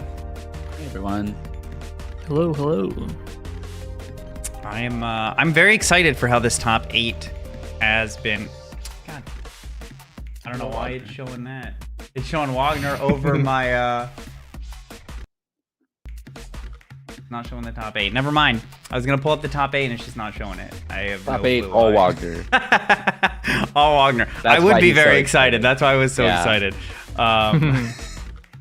But yeah, we can break down that top 8 for you real quick. If you are just joining us Yeah. or have forgotten, we have Masoma and Carp. This is winner side, Masoma and Carp, as well as Shaly and Silent. As you can see, that'll be the first match we're going to watch. And then on loser side, a couple people have come through already. Low took it over XeroXen. XeroXen getting 9th, taking it over Fern as well. So Low is there. We've seen Low a couple times. And then Spoinkman and Suika are playing it out to see who makes that slot. Taking that over Azure Under Night. And then on the other side of losers, we have Knots, who took it over Aria. And then Mr. B and BigBlack are playing each other to determine that last slot. So all really strong names, all pretty familiar names too. So, you know, not too surprising in a lot of ways. Yeah, we got Shaly versus Silent here. We've seen Shaly quite a few times on this stream. So let's talk a little bit about Silent. Yeah, I don't know how much experience Shaly's gonna have with Phonon. Silent, yeah, if you've been paying attention to Under Night over the last couple of years, you are very aware of Silent, aka Jack. Very strong player, has placed in many offline events. Lots of people after the nerfs in the clear strayed away from Phonon. Silent was one of the ones to stay on and continue pushing the character, and is now showing off here in winner semifinals. I would argue Silent is the premier Phonon to watch if you're trying to figure out what you want to do with this character. He's really developed a style that works super well for this character. And we'll see him get this started with a grid break throw on Shaly, almost assuredly trying to CS there, getting caught shielding. Oh, the stand tech. OS crushed. You have been shimmied. Gonna hold on to that meter. Gonna gain some meter here too. Whoa! Ooh, okay, chance for Shaly here. Gonna build 100 with this combo. Will we see the mix? No, just a normal orb set. Save the meter. The Polar Bear Express will make purchase, catching on the other side with that cross up. Oh, here we go. There we go. Good block. Good The block. orb is out though. Silent has seen it already. And again, Seth without a meterless reversal cannot punish that 6 HP. Shaly just electing to shield it. Silent not getting punished for it. I like Seth the doesn't have quick the damage here. fastball to beat that Phonon force function. Yeah, you are right. Not enough damage. Oh, Oh! the new orb. Not enough to kill. Really interesting situation there from Shaly, setting the orb and then setting a front orb, catching Silent, looked like assaulting or maybe TK fireballing, trying to get something started, actually running into the orb. Super good setup from Shaly, actually taking that round. And Silent Yeah, it might be taking one of the those winner. situations where Seth normally wouldn't have an air option that would beat that, but that new FF is another way he can stall his air movement and put out a hitbox. So very nice and very well used by Shaly. Shaly going to use it again. Just kidding. Gonna go into a regular knockdown. Tries the JA post CS, ends up cornering himself. Seth, no problem getting out of the corner though. 170-180 from Silent is going to turn us to the neutral game, and Phonon's range advantage showing itself there. 200 meter 5C will stars? perhaps build cycle before the end of the combo. Cut short. Has CS for reversal here. Oh my goodness. Heads up stuff from Shaly, just betting on that reversal. Wow. Silent says I can do that too. Wow. I was The thinking, overhead. okay, anti-air here, but no, Silent. Just enough time to press another normal before landing there. Now Silent, first hit, takes it to the corner. Ah. Sneaky mix-up from Silent, going to say, ending up on the other side. I unfortunately don't know the silly names for the Phonon mix-ups, only the Seth ones. Don't know what to call that one. J4B, cancel a little landing recovery. Shaly kind of just blocking out. Nice tech on the Celestial. oh my god, you're gonna bleed. This is Seth in Uh-oh. Celestial. This is a lot of damage. Instead, Shaly going for the reset. Gonna take another potential Celestial combo. Gets a red combo pickup off of all of that. Again? 3 terms, Mr. farming? President? No, not quite. 3 turns. Silent Oh blocking my all of that goodness. out though. Shaly not able to finish it off, and now Silent will be the one with Celestial. May not even need it. Just has Sivo IW for this. Yeah, or even AB 5W. Very, very nice. Using the new Smart Steer Ender, the Steer Ender, the Smart Ender, the Stender to combo easily into IW. Super close set though. Let's see if Shaly can make the adjustment. I don't think much needs to be done. I mean, it's all there. It's really just decision making, and honestly, whoever can be more confident in their decision and just make it happen is really gonna be the one that takes the set. Shaly dropping the TK623B. Now Silent's chance. Wow, just run up 2A working. Yeah, not gonna be too much damage. A couple 2As will scale the combo. Nice dash up throw. Oh, spooky whiff shield. Fireball! No! Shimmy! Yes. Downtown even. This is easily enough. You can just Mender, send it. Doesn't even need it. Very nice. Silent on game point.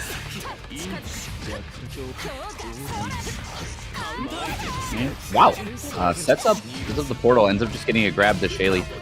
Dive, no cancel. That's pretty big minus if you don't cancel that. Ooh, good block from Shaly. The roll. He's out of the corner. 3D. So good on Seth. Just Something I getting out of noticed there. from Silent's play is not using a lot of the install. No, he's saving meter for stuff like this. Just cash out for 5,400. No need to have better fireballs if you can just get your damage that way. Yeah, it could be also be a matchup Helpful. thing, right? Because Seth has very low health, and or relatively to the rest of the cast, and that IW increased damage could lead to some 2 touches for sure. Yeah, that could be, actually, that makes a lot of sense now that you say that. It's more, it could just be, oh wow, just goes for it. It does Very nice Shaly punish. not going to work out. Expecting some kind of maybe JA from Silent, TK Fireball, a lot of options the Phonon has there that lose to that. Silent not going for any of them, just blocking and taking the set. Good stuff to Shaly though. Still alive in losers quarters. Yep, absolutely. It does some cement Silent in our winners final. Going to play the winner of Masoma versus Carp. Which is what we're going to get next. Also, our losers top 8 has been finalized. We have Low versus Suika happening, and also Knots versus BigBlack. BigBlack still in bracket, defeating even the Texas Hammer to make it all the way to top 8 of losers. But he did make it, also defeating Mr. B. Aria just shy of 8th place, getting knocked out at 9th against Knots. Spoinkman as well, and XeroXen by Low. That's good stuff. We got Masoma and Carp coming up for you next. I'm really excited to see how this plays out. Both very strong in the previous version. Carp sticking with Yuzu, same character from the previous version. Masoma on a completely new character in Kuon, doing a lot of work with him. We'll see how they approach this. While we wait for that, if you haven't visited the Matcherino, if you've joined us post-break, if you haven't visited the Matcherino, there is still stuff you can do here. All our codes have been used. We've gotten a lot of direct contributions. We've already reached top 4 payouts, so we appreciate all that. But there are still sponsor quests to be done. There's still merch you can buy at the bottom, which will support the bracket. And you can still make a direct contribution if you want to push us. We are 69.5% of the way to that top 6 payout, which is, in layman's terms, $100. If we get $100, we are in top 6 payout. So if anyone is enjoying what they see, all this money will go directly to the players through Matcherino. So be assured that if you're enjoying yourself watching these players tonight, you can support them. The best way to do that is through the Matcherino. Yeah, also, real quick, thank you again to everyone who has contributed to this Matcherino. Large majority of it is just the community giving out and being so nice, giving back to these players that have kept the game running and our tournament organizers as well. And we really do appreciate it. And Silent, after cooking in bracket, comes through with the tier 1 sub. Thank you so much. We appreciate it. Shichi responding, give me a sub if you're not scared, Silent. 2 titans of the names industry going after it in the chat. See if that ends up happening. Maybe if Silent gets some of that sweet, sweet top 4 or top 6 payout, we will see that gift sub come through. All right. Soma Carp. Kuon Yuzu. I feel like Yuzu would be able to approach this pretty confidently. I feel like Yuzu has a lot of tools to deal with Kuon. But I've never seen this matchup, so I can't say it, that I've seen it. But, I mean, 4B for a lot of the projectile stuff. Stance, dodge, and slashes to get around the pillars and the lasers. Wheel seems like almost a non-issue until Yuzu gets hit. Yeah, teleport might do some work though. Kuon's teleport. I don't know. We'll see. Kuon might have the range to contest and like play more evenly with Yuzu, but I think Yuzu can keep up that long range pressure more.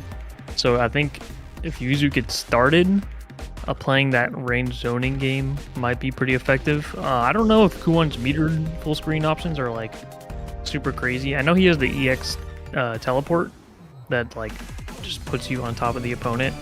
I don't know if that would be good as like sniping some stuff, but we will have really to see. Hard to snipe Yuzu though with stance, dodge, and everything. And Carp definitely somebody who's got the reactions needed to capitalize on that. So I'm really just as curious as everyone else to see how this will play out. Winner of this will face Silent in winners final. So pretty high stakes match here.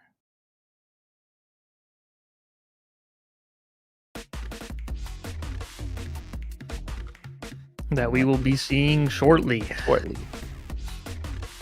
They are already playing the timeout game. Yeah, very passive play style from both players. It's good, Don't want to commit too early, give away too much information.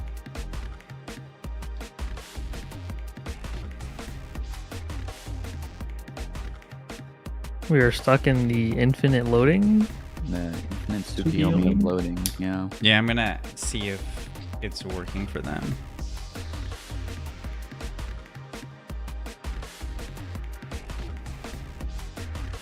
Can you like even press buttons here, or are you just completely stuck?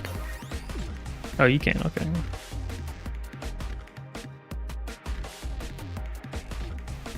Have not seen this situation before.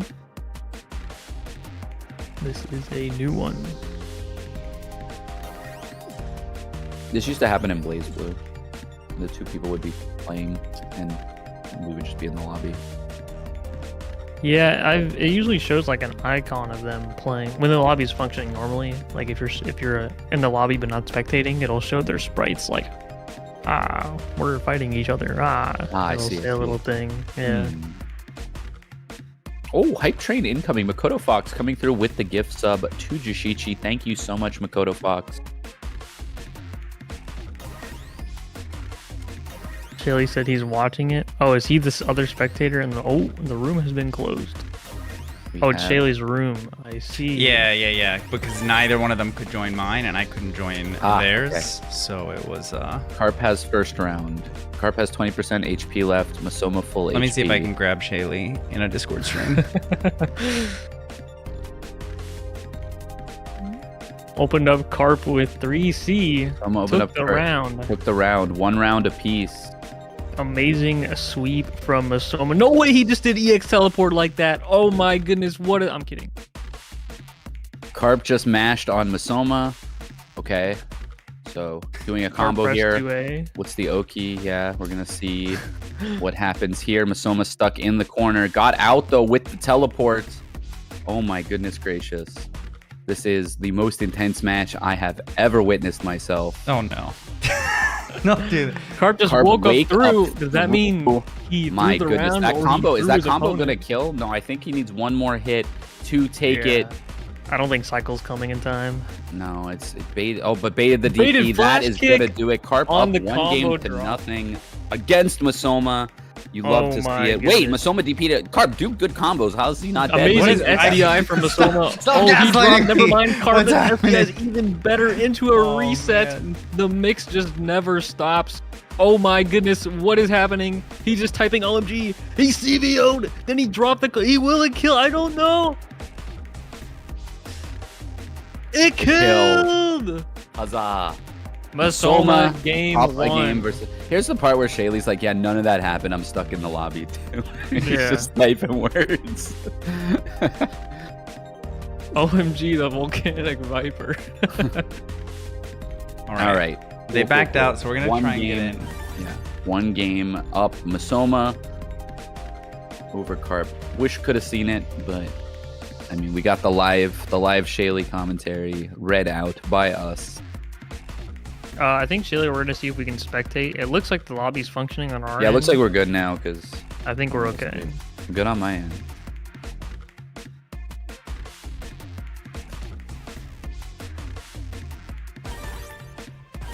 All right, they're gonna try it again. All right, we are loading in. Run it. Masoma up a Hopefully- game. Hopefully it works this time. Looking to make it to winners finals with one more. Carp needs to run it back.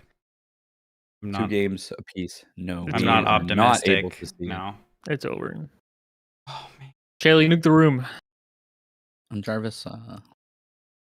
Let's get a new room here. Does it stop them from playing? If he nukes the room, it should stop them from The playing. room has been Okay. nuked. Yeah. Okay. Shaly nuked it. I'm gonna find somebody else to host really, really quick. Because unfortunately, neither one of them can join my room, and I can't join, which means I can't join any room that they host. Wow. Yeah. So give me one quick second. Unfortunate. I'm gonna. Thank you all for being patient while we deal with these technical difficulties. We want to give you the best match experience possible. We are working hard to do that. While you are waiting, you can check out our upcoming events this coming week. We run a lot of online events, as well as the occasional offline event in New York City. This coming week, we have our regularly scheduled Multi-Blood type Lumina on Monday, Grand Blue Fantasy versus Rising on Wednesday, and next Sunday we'll have Uni 2 on PC for your viewing pleasure. Boom, boom, boom, boom, boom. Is this a game relaunch situation? Yeah, I'll try relaunching it and see if that helps. Maybe we could also get our competitors to relaunch. Yeah, sometimes a good old power cycle is the best solution. Oh, I don't know. Does anybody know if the new intro copyright strikes the way I don't old know. intros I did? don't know. Oh, that was only for Lumina though, wasn't it? It was No, only the old melting. Uni one Yeah. did. Did the I thought old the Uni old one? Uni- It might have as well. You can't use the. Maybe that's why you can't use the intro themes as battle themes in this game. Oh, that would make sense. The new intro is a banger though. I really like I it. am a fan, yes. I would agree with It's that. very good.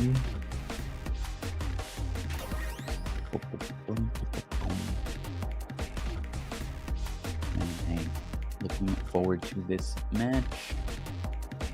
You'll get it momentarily. Yeah. Unfortunate, some little technical difficulties. It happens. It happens. Yeah, the intro theme and clear. You could play the ST and clear themes during battle.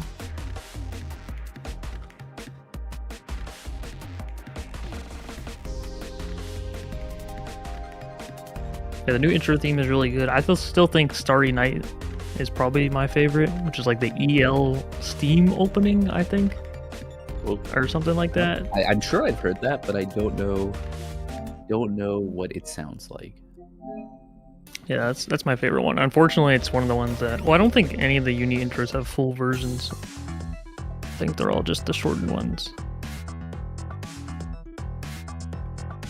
Such an odd bug. Yeah, unfortunate, but Yeah, I mean, worst case, it is very unfortunate, but we'll have them play off stream.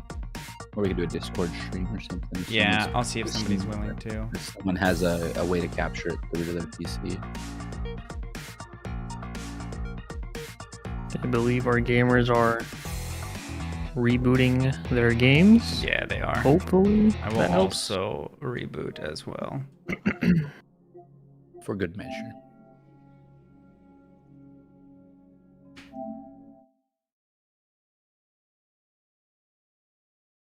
Yeah, apparently you can tell it's not going to work because like the little antenna signal thing will just show question marks.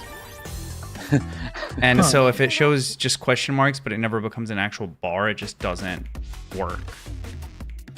Well, at least there is an indicator. But yeah, hopefully we won't have to deal with this too much longer.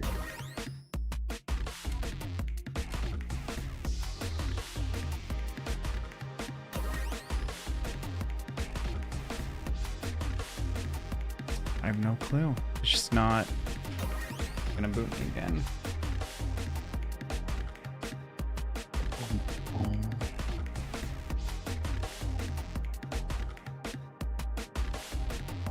I'm gonna try and get one of the people from a previous match to stream it, and if it can't, then I'll just have them play off stream, which is very unfortunate, but I think in the grand scheme of running the bracket, it makes the most sense. Okay. While we set that up, Lid, is there any potential matchup that's coming up through the bracket that you're interested in seeing or excited that might happen? Let's take a look. I think Knots versus BB would be a very good one. Very Definitely kind gonna of see fun, something. very fundies based. We will definitely see that match. That's not a potential one. Yep. Very fundamentals based players. And I feel like their play styles almost like butt heads. Where they both play a very reactionary. Knots plays very confidently, so when he sees something, he will press and he will do the thing he's supposed to. And BB, we've seen him play a lot of times, but I think it's like it almost feels like immovable force versus unstoppable object, where I don't know who. It's like a test of solidarity to see who wins. Yeah, I think that'll be a really interesting one to see. We'll see that on our losers side here. Personally, I am excited to see the potential. I don't know if it'll happen. The potential Shaly versus Suika. I don't think that's a match that I have seen ever between the two players. Maybe it's happened once or twice. But both are known for really elaborate like setups and situations and really flashy mix up and disorienting play styles. So I think we're going to see some stuff if those two end up meeting in loser semifinals, which is a possibility. Yeah, they very likely have not played just because of the sheer distance between the two players and Pretty far. being on delay based. No. So thank you, Kamone, for adding in rollback into Under Night 2. We finally get to see these matchups we could not see before. Yeah, I mean, we've already seen quite a few of them in this bracket. Just even people who previously just wouldn't enter because of region. I think Knots is a great example. Like we almost never seen Knots in WASD bracket. But here, all the way to top 8, obviously a very high caliber player known in the community as such, is able to enter these now because of that, which is really nice. All right, let's see if we can get a room going, hopefully. And Ubi, thank you for the 5 in the match arena. We appreciate it. Hope you're doing well. It's been a while.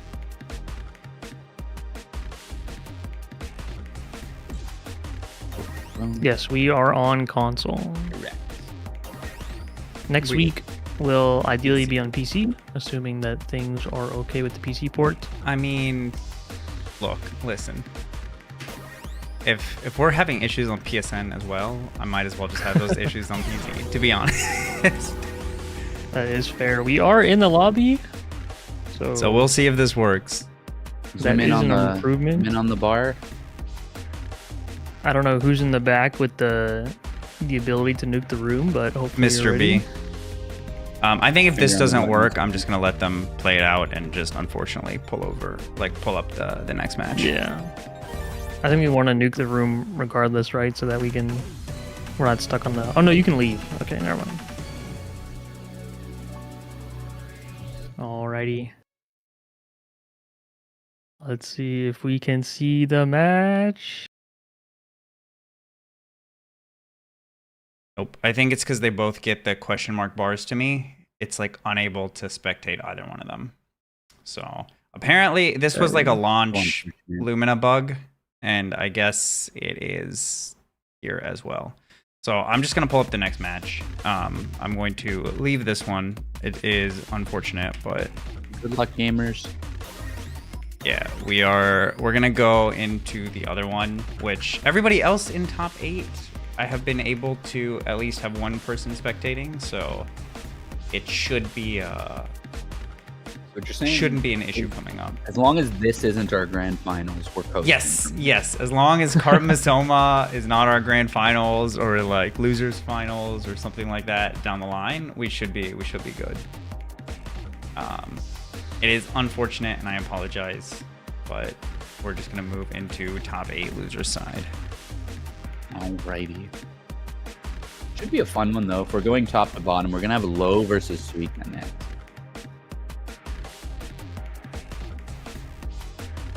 Yeah, this is one of the matchups that the Vatista players say is like generally even, right? Or is one of Vatista's worst, I believe. At least in the previous version. Yeah, right? I've heard that before, where Hilda can kind of invalidate a lot of what Vatista wants to do, particularly on her own defense, and has as much long-range firepower as Vatista does. So, yeah, it makes a lot of sense to see. And Low, we've seen in the bracket, we've seen both these players play in the bracket already, and both are actually pretty darn good at playing the full screen game. But I think this might be a bit of a game of Battleship to start and see who's willing to breach and try to play into the opponent first.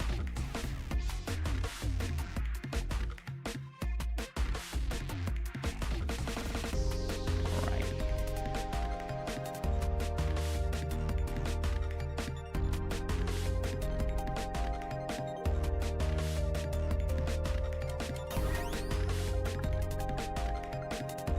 We are bringing them up for you right now.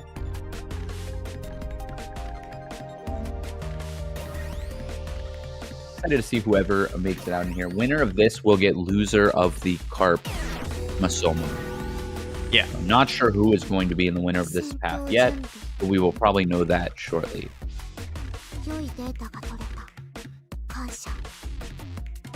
Alright, there is Suika. Yep. And we'll have Low join in a second.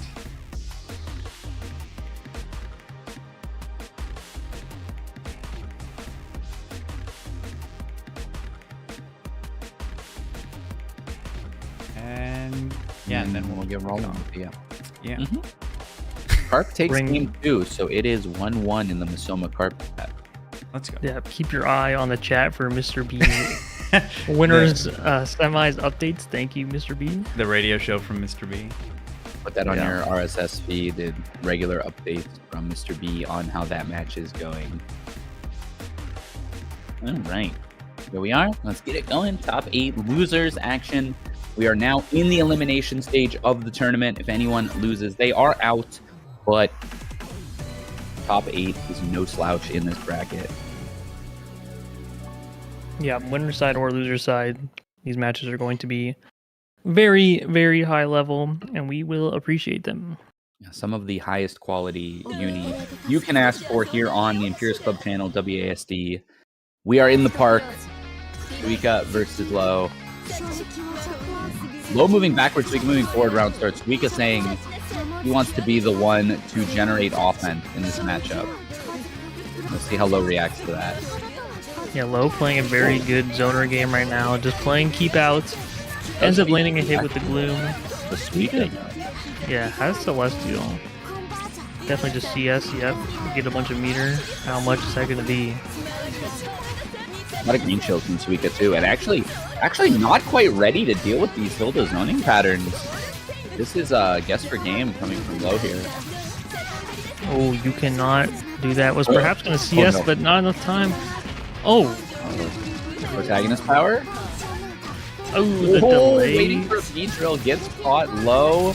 And with 200 meters, Suika only needs either one really bad hit here. Oh, disco. Yep, open. What's happening? No, yep, is contested. You get 5-8, you lose. And laser start from Suika. Yeah, that's the Hilda mix. Very nice knockdown from low. Okay, flash kick does not care. Anyone's gonna flash kick there, it's Suika, right? So nice shield on the assault. Not plus enough to punish. And Lowe's gonna get another good hit here. Yeah, nice falling JB from low, actually punishing Suika's flippy dippy movement. Nice block on the low. Doesn't quite get it. Suika with one more chance here. As good, floats above the ball, but Low is entirely ready for that and just snipes it out. Very nice anti-air. And from Mr. B, it says Carp takes game 3 with the Yuzu unblockable. Right, Low looking really strong coming in these brackets. We've seen Low pull up to some of these previous in Uniclear, come through to the WASD lives, always doing quite well. We're really showing his stuff in this bracket. Yeah, nice 5A. Suika looking a little lost here. Normally Suika's the one, taking control of his matches, but does take control with that counter hit 2C. Oh, the drop, unfortunate. Skewer EX Gloom. We've seen Skewer EX Gloom and Skewer Roomba. Is that something Hilda can do now? Can she just whiff cancel EX Skewer? Or is that always something she could do? I don't know. I think the difference might be that the Skewer, the B1 hits crouchers. It'll hit now, yeah. Yeah, so it's... it actually locks down. Right. Yeah, that's fair. Ooh, empty jump throw from Suika. One more hit will do it. Not throw, though. Ooh. Cornered. Oh, no. 5C, I'm going to go for it, says Low. 100 meter here should actually be able to... Are you going to build enough? Oh, build enough for 100, but not going to be able to kill. No shot that doesn't kill. Oh my goodness gracious. Suika living on a prayer one more time. Plus, Mix. plus. Nice block. Celestial. Oh, just 2A. Hey. 5A made contact from Suika but didn't believe, and Low just mashing 2A, putting himself on match point.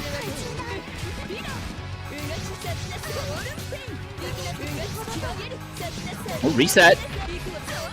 Little cheeky reset there. Blink and you'll miss it. It's up time. Oh, the 5C into the instant flow. Oh my god. You're dead. Goodbye. Perfect. Yeah, Suika looking very lost in this matchup for sure.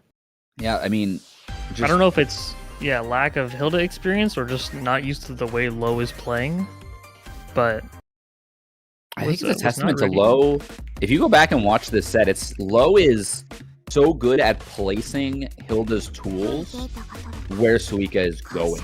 Just in reaction to how he's trying to move, Low is doing like, a pin or 5C or 2C. And just always ready with an option that Hilda has to cover different angles. Super good stuff. So Low will move on to fight. We still don't know yet. It was 1-1 last we checked. We have the live Mr. B reaction. Carp won 2-1.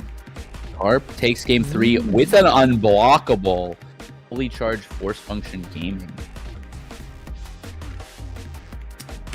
You cannot be the one to host. So that is setting up a couple things. That is setting up our winners finals to be Carp versus Silent. Banger. And then Masoma versus Low is going to be in the loser's side, loser's quarterfinal. So we have both Masoma and BigBlack in loser's side top 8. Definitely not something you would have heard about a year ago, but it is the reality of the state of the game now. Everybody working really hard, leveling up, coming on to par with some of these once seemingly untouchable gamers. Yeah, lots of grinding has been done over the last couple of years. If you tuned in ST and then disappear and came back now for Uni 2, a lot of gamers have appeared out of what would seem like nowhere, but they've been grinding for a very long time and have definitely solidified them among the best. Yeah, I think especially like people who played an older version of the game, didn't really vibe with Clear, are giving this one another chance. I like seeing that, you know, and it is a different game on itself now. It is Under Night 2, right? Like, it is not called Under Night some another version. It is Under Night 2. And so it's really solidified itself as like, it's a changed game. A lot of the same stuff still carries forward. A lot of people coming back to it, but you know, anyone can cook in this version now. A lot of new heads coming through, I think, and we're gonna see that. All right, this one should be really, really good. This was the one you mentioned earlier, Lid. Knots versus BigBlack. Yeah, this is one where I feel like we're going to see a lot of blocking. This match might look a little bit more like clear style of play that we're kind of used to seeing until someone gets hit and then explodes. But, you know, before that happens. Defensive play from BB versus Knots is very good offense. Should be a joy to watch.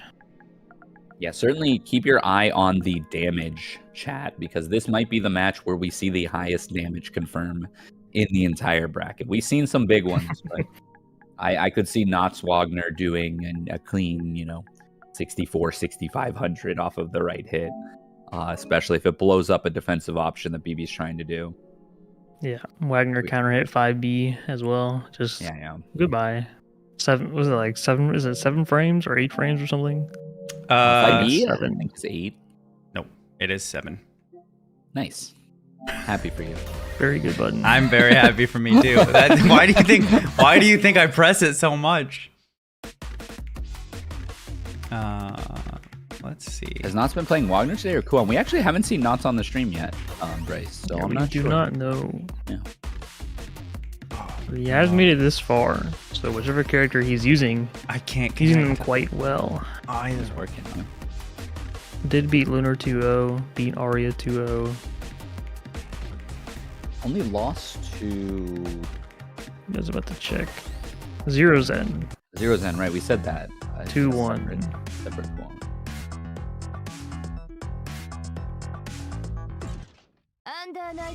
I'm gonna try restarting my console. Okay, we're gonna boot all the way back around. Yeah, I can't connect to either of them. All right, so we're gonna reset the console, see if that helps with some of the tech issues. While we do that, if you haven't checked out the Matcherino to support today's event, you're welcome to go do that at this time. There is $227 in the pot, a sizable bonus. We're getting to top 4 payout. We are less than $100 away from a top 6 payout, which we've basically boiled it down to. We have 7 potential people, 6 of which will be in top 6. So if you want to support the people who are still alive in this bracket a little bit more, you can get that pot a little higher by doing those sponsor quests, making a direct contribution, or buying some of the merch that is down below on this page. We have other merch as well on the WASD shop. I believe it is !shop. Yes, so if you want to see, we have Crossover Arc merchandise is live on Impurist.club, the shop.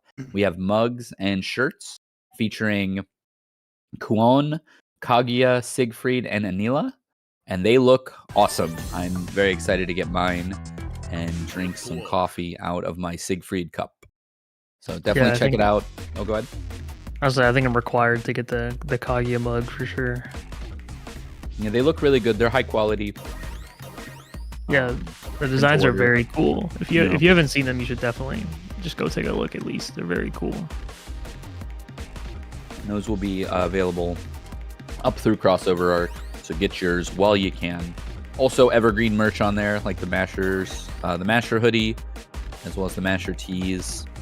Those are on there pretty much perpetually. If you like those designs as well, all of the stuff is really comfy.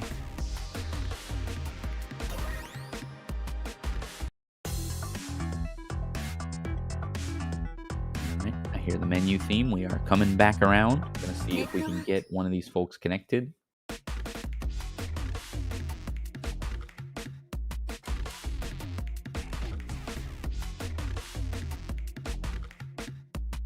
So Suika being knocked out, we got Low moving forward to fight Masoma.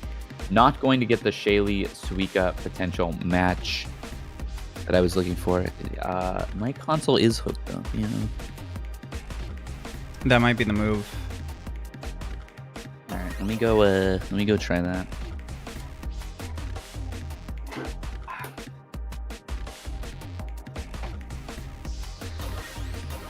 Nice, I shrank for a second. Okay, let me see if I can get my console booted up.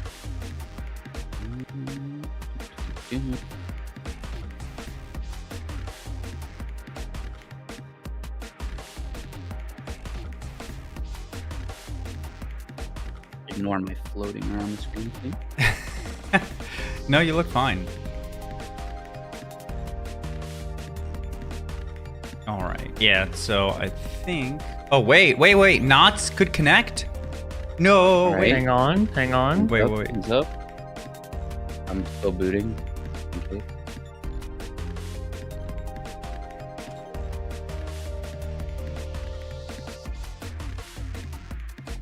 I don't know if I could stream with this program, We may be back. but we may have never left. I don't know if you guys have seen that chart that's like the we're so back, it's over, and it's like massively fluctuating, but that has been a very real chart for Uni 2. But thankfully the PC port is quite functional now. It's getting there.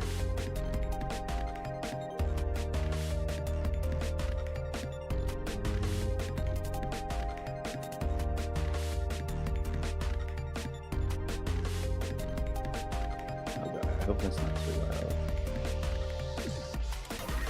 I can adjust the volume. It's not a big deal. I think that is coming through my mic.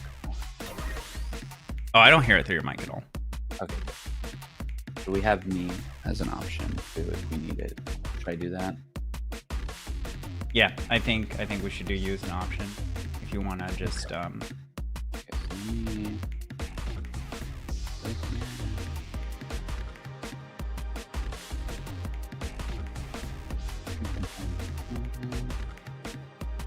Yep, Garfield next week's bracket is planned to be on PC. So that is something you could join.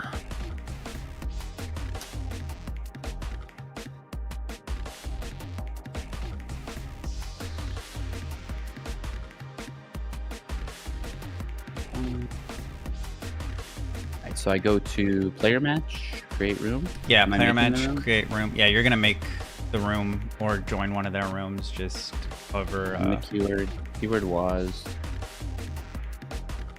Do I need a room name? Or make it was. Yeah, you can. You don't need a name. You just need the keyword. Standard. The melty stuff. So I have my room. It is WASD. Yeah, just give me 1 second to capture it, and we'll be good to go. Okay.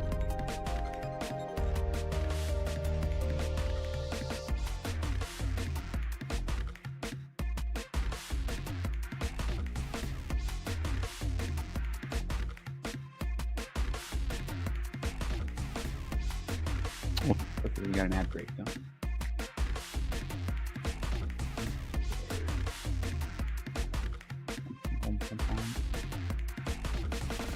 I can share the capture card directly to Discord. How do I do that? When you click source, there should be a tab that just says like capture devices, and then you select the capture card. Oh. Wait.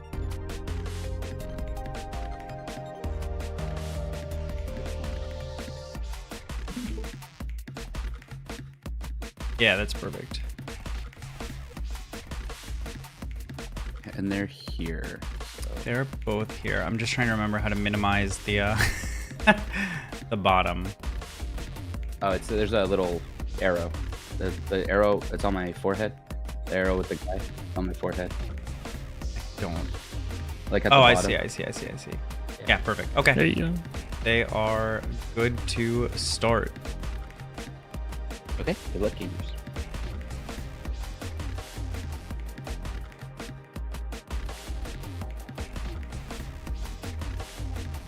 Can you give them the okay? Because I don't think I can. Yeah, How do I I'm give telling, them? I'm I don't know how I'm to do telling them. Quick message. Never mind. Okay, we're here. Alrighty. All right, Knots versus BigBlack. Titanic matchup here. See if we got it. Uh-oh. Oh, no, we're fine. Okay. Can you hit triangle, Whooper? Or already did. not Whooper, sorry. All right, BigBlack getting the throw to start the round. Yeah, here is the defensive play. The dash block delay 2A. Not's gonna get started here with this first hit.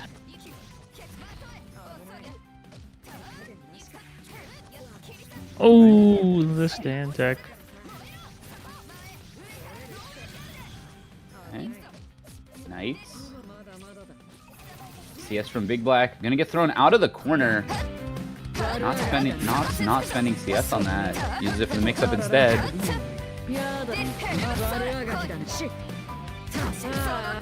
Change the future. Very nice hitbox. Oh, the dash up throw. Not connecting. Ooh, not stopping just short, getting the 2A to confirm into that.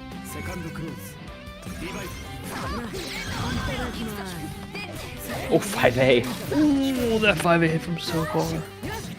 Perfect pickup for BigBlack here. Has 200 meter to spend on 2 Oki setups. All right, setup time.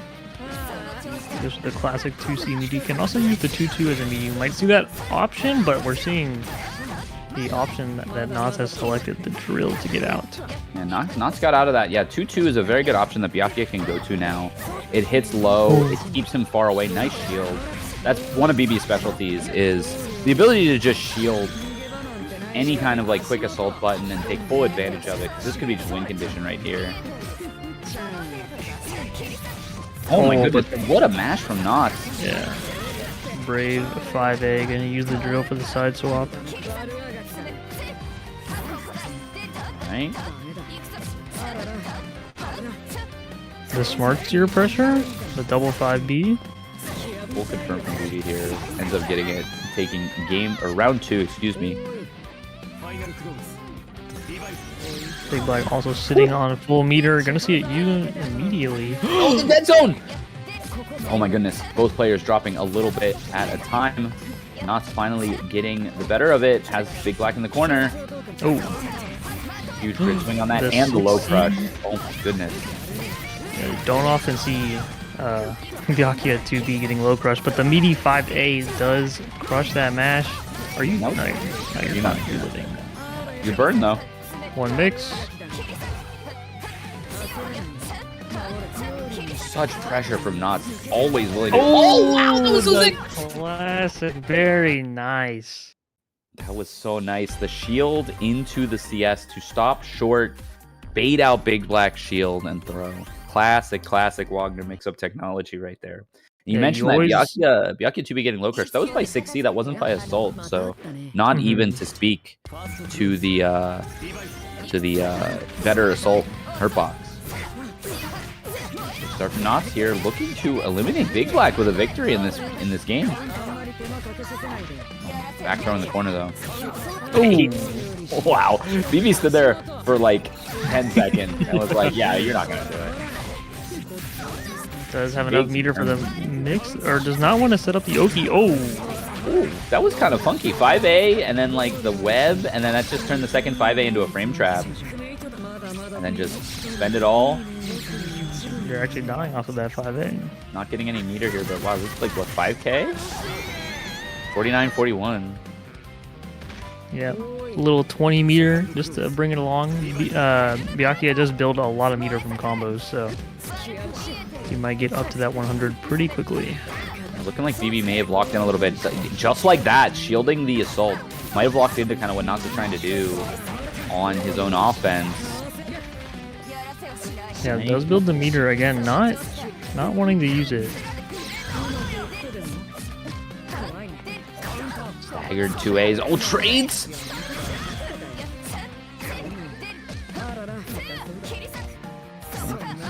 Not taking it real slow with this staggered pressure. Not trying to bleed too much grid to BigBlack. BigBlack conversely just kind of waiting and trying to build cycle for himself. Drilled over the web, but stopped it just short.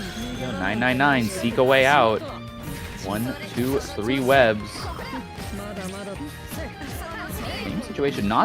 So what you're seeing here, you might be wondering why BigBlack is going for the same kind of stuff over and over and over again and not just blocking it all. One of the objectives when in... Oh, hold on. We'll talk about that in a second. 2-2C, plenty safe. Okay, it's a chance for Natsu. Needs this hit. BigBlack taking a turn back. Nice green shield bait from BB to get that cycle too. You guys see how he uses it. Gaps here. Yeah, good bait on the CS. Don't know if a 236C will kill here, but this chip damage might make it so. But the whiff punish on the drill again. Incredible movement from BigBlack there. Yeah, second time he tried to use the drill to punish that specific web set, and he's gotten punished for it. So one thing I'll mention really quick before they get into this, you might be seeing BigBlack doing that same string in the corner where he goes low, low, 2-2A. Trying to catch Knots standing up into that higher web to clear it. And Knots just staying crouching, knowing that that's what's the plan. So while it may look a little layer 1 at the beginning, this is both players thinking a lot about that interaction. And these green shield baits really rewarding BB here. His grid game is still on point. Yeah, doing a really good job winning these cycles. Oh, it looks like Knots is going to get one here. With no Unless he shields and steals it back. 4A. Yeah. Stopping just outside of throw range. Punish, just outright. Not canceling into anything is BigBlack. Not having CS, not able to do it. Jump back, pressure time. I like that timing tool. The jump back so that the 6B hits pretty meaty. With throw, 5A. Shake my hand, the first, GG's. 5A. Gets the grid with the web as well. Seek a way out. Yeah, don't think... Yeah, BB definitely great situation. Oh, does not bite on the shimmy. Does not bite on the overhead either. Excellent defense from Knots there. +9 is going to turn into more pressure. And another great shield from BB. Another cycle. Can you confirm he does? What a JA in the 5A. Such a sick confirm. Oh no, drops the web. We got correction, course correct. Gets posture to win cycle again. Green shield. Oh my goodness. The shield took the strategy from his opponent. Very nice shield on the stand assault. Match point for Knots, looking to knock BigBlack out at 7th in WASD units #1. See how BigBlack can strike back. Ooh, nice pickup with the new move. Big grid swing here. 200 meter, easily going to spend 100. Okay. Pull up over here. Maybe looking for some kind of drill, or perhaps just a missed input. It happens from time to time. That's a drill shield bash setup. Yeah, that would beat if Knots wanted to drill there. Yeah, that was actually a really interesting 623A. Look, he's doing it again, looking for this drill from from Knots. Oh, no bite on the walk back. No confirm though. Mix up time. Walk forward.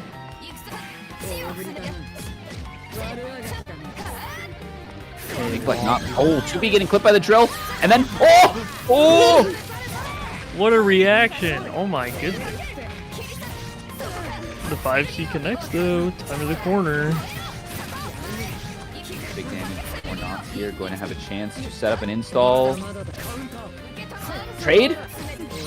Trade was good for BB though. Going to get him out of the corner. Gonna throw. So much cycle. We might see the shield bash. Bash CS again is on the table. It worked last time. He's gotta find a way. Oh my goodness. Yeah, I think that whole time BB did not have that 100 meter waiting to try and build up to that moment, but unfortunately was not able to get there. Yeah, but excellent stuff from Knots, going to eliminate BigBlack at 7th in this bracket. And we'll be moving on to play Shaly.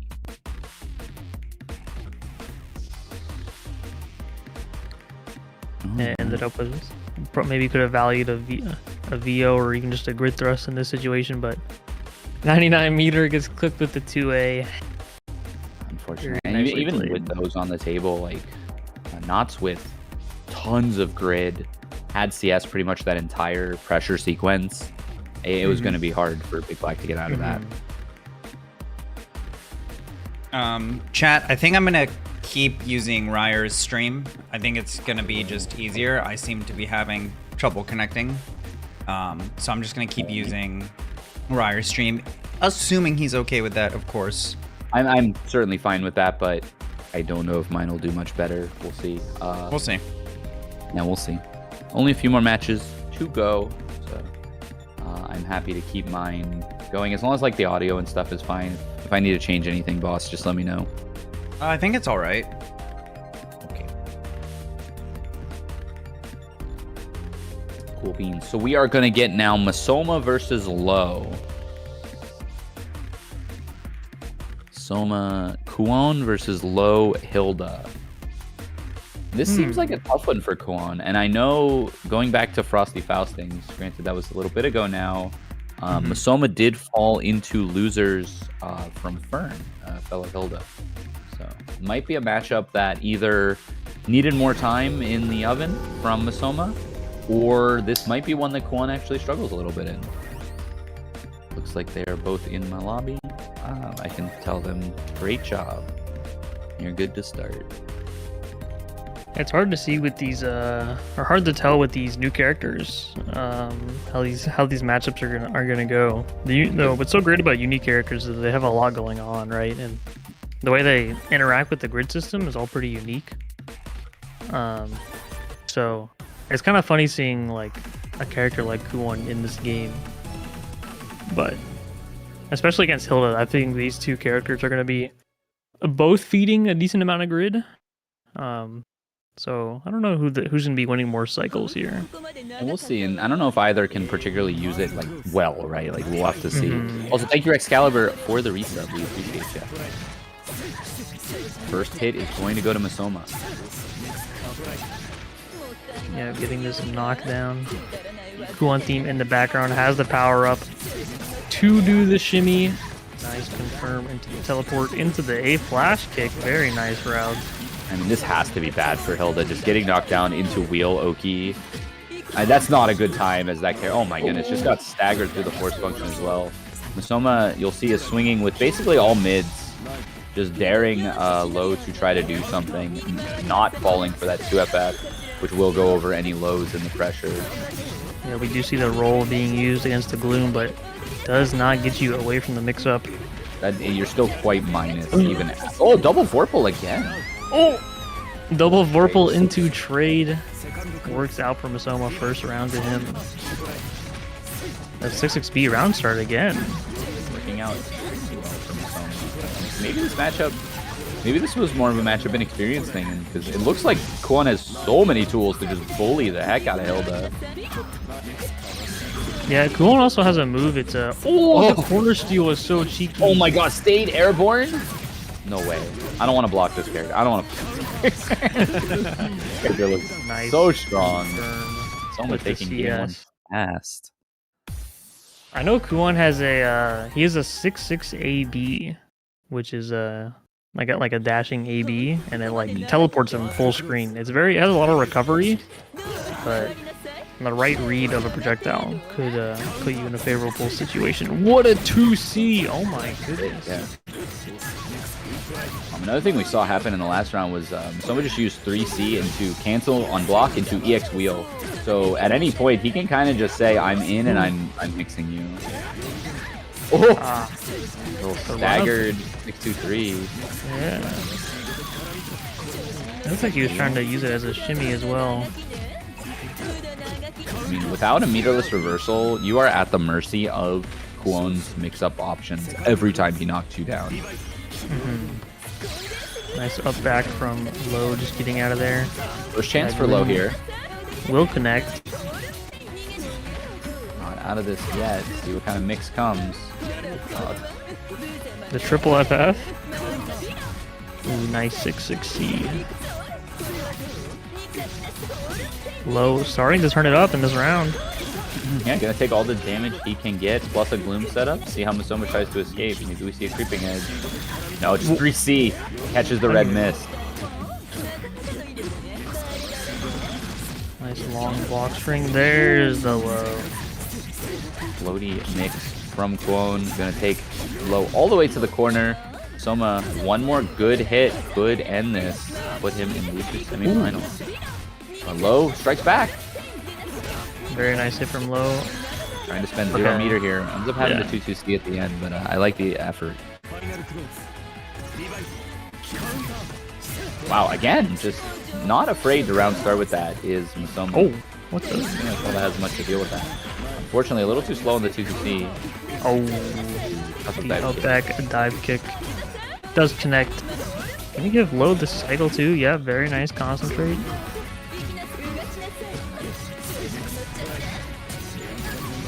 Pillars.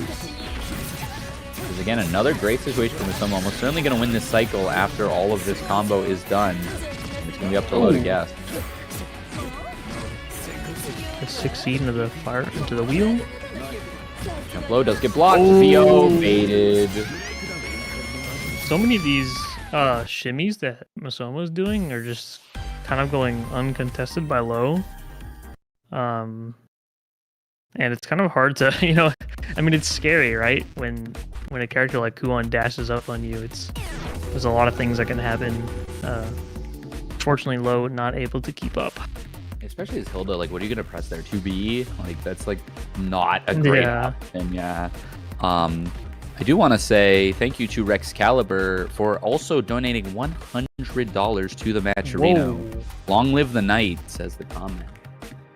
Long live the night, yeah. Top 6 payout. Long live the night, yeah.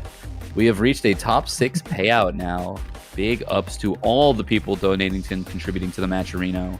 Everyone you see playing from this point forward is guaranteed in the money now that we've hit that top 6, including low. Yeah. Apologies that you were out of the tournament, or unfortunate that you were out of the tournament, but you are in the money, sir. So there you go. Yeah, low, you may have quote-unquote freaked it, as you said, but don't worry, you are getting a little bit of reward for your gameplay. Congratulations on your placement. Definitely nothing to be sad about. Very good placing in this stacked bracket. We are going to be seeing Shaly versus Knots. Yes, so Shaly versus Knots coming up next. Seth versus Wagner. Maybe Seth versus Seth, but I think Seth versus Wagner. No. Because I think Wagner roasts Seth. I think she did Bad. in the old version, and now that she's juiced, I think it's like worse. Oh yeah, it's so much worse. Seth dies in a hit and a half. He has a couple of new tools, sure, but man, yeah, this matchup was rough to begin with, and I can only imagine it gets worse. We will see. Yeah, not to mention Knots has a lot of Seth knowledge, right? So That's another addition. Now maybe not as much new Seth. Again, we're seeing Shaly use almost exclusively new technology with the 6-6 FF, as well as the 2FF. I just like that it's called new technology. I don't know why that. yeah, no, that was good. That was good. It's a cutting edge. So Shaly in the lobby. We'll see.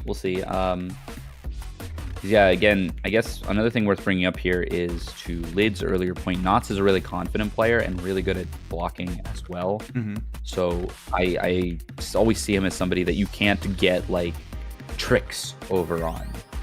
Oh, hello. Kuon has joined the party. Oh yeah, true. We failed to mention the Kuon.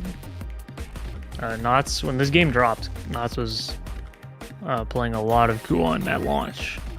I don't know what his thoughts are on the character. I don't know if he's like really wanting to pursue playing playing Kuon.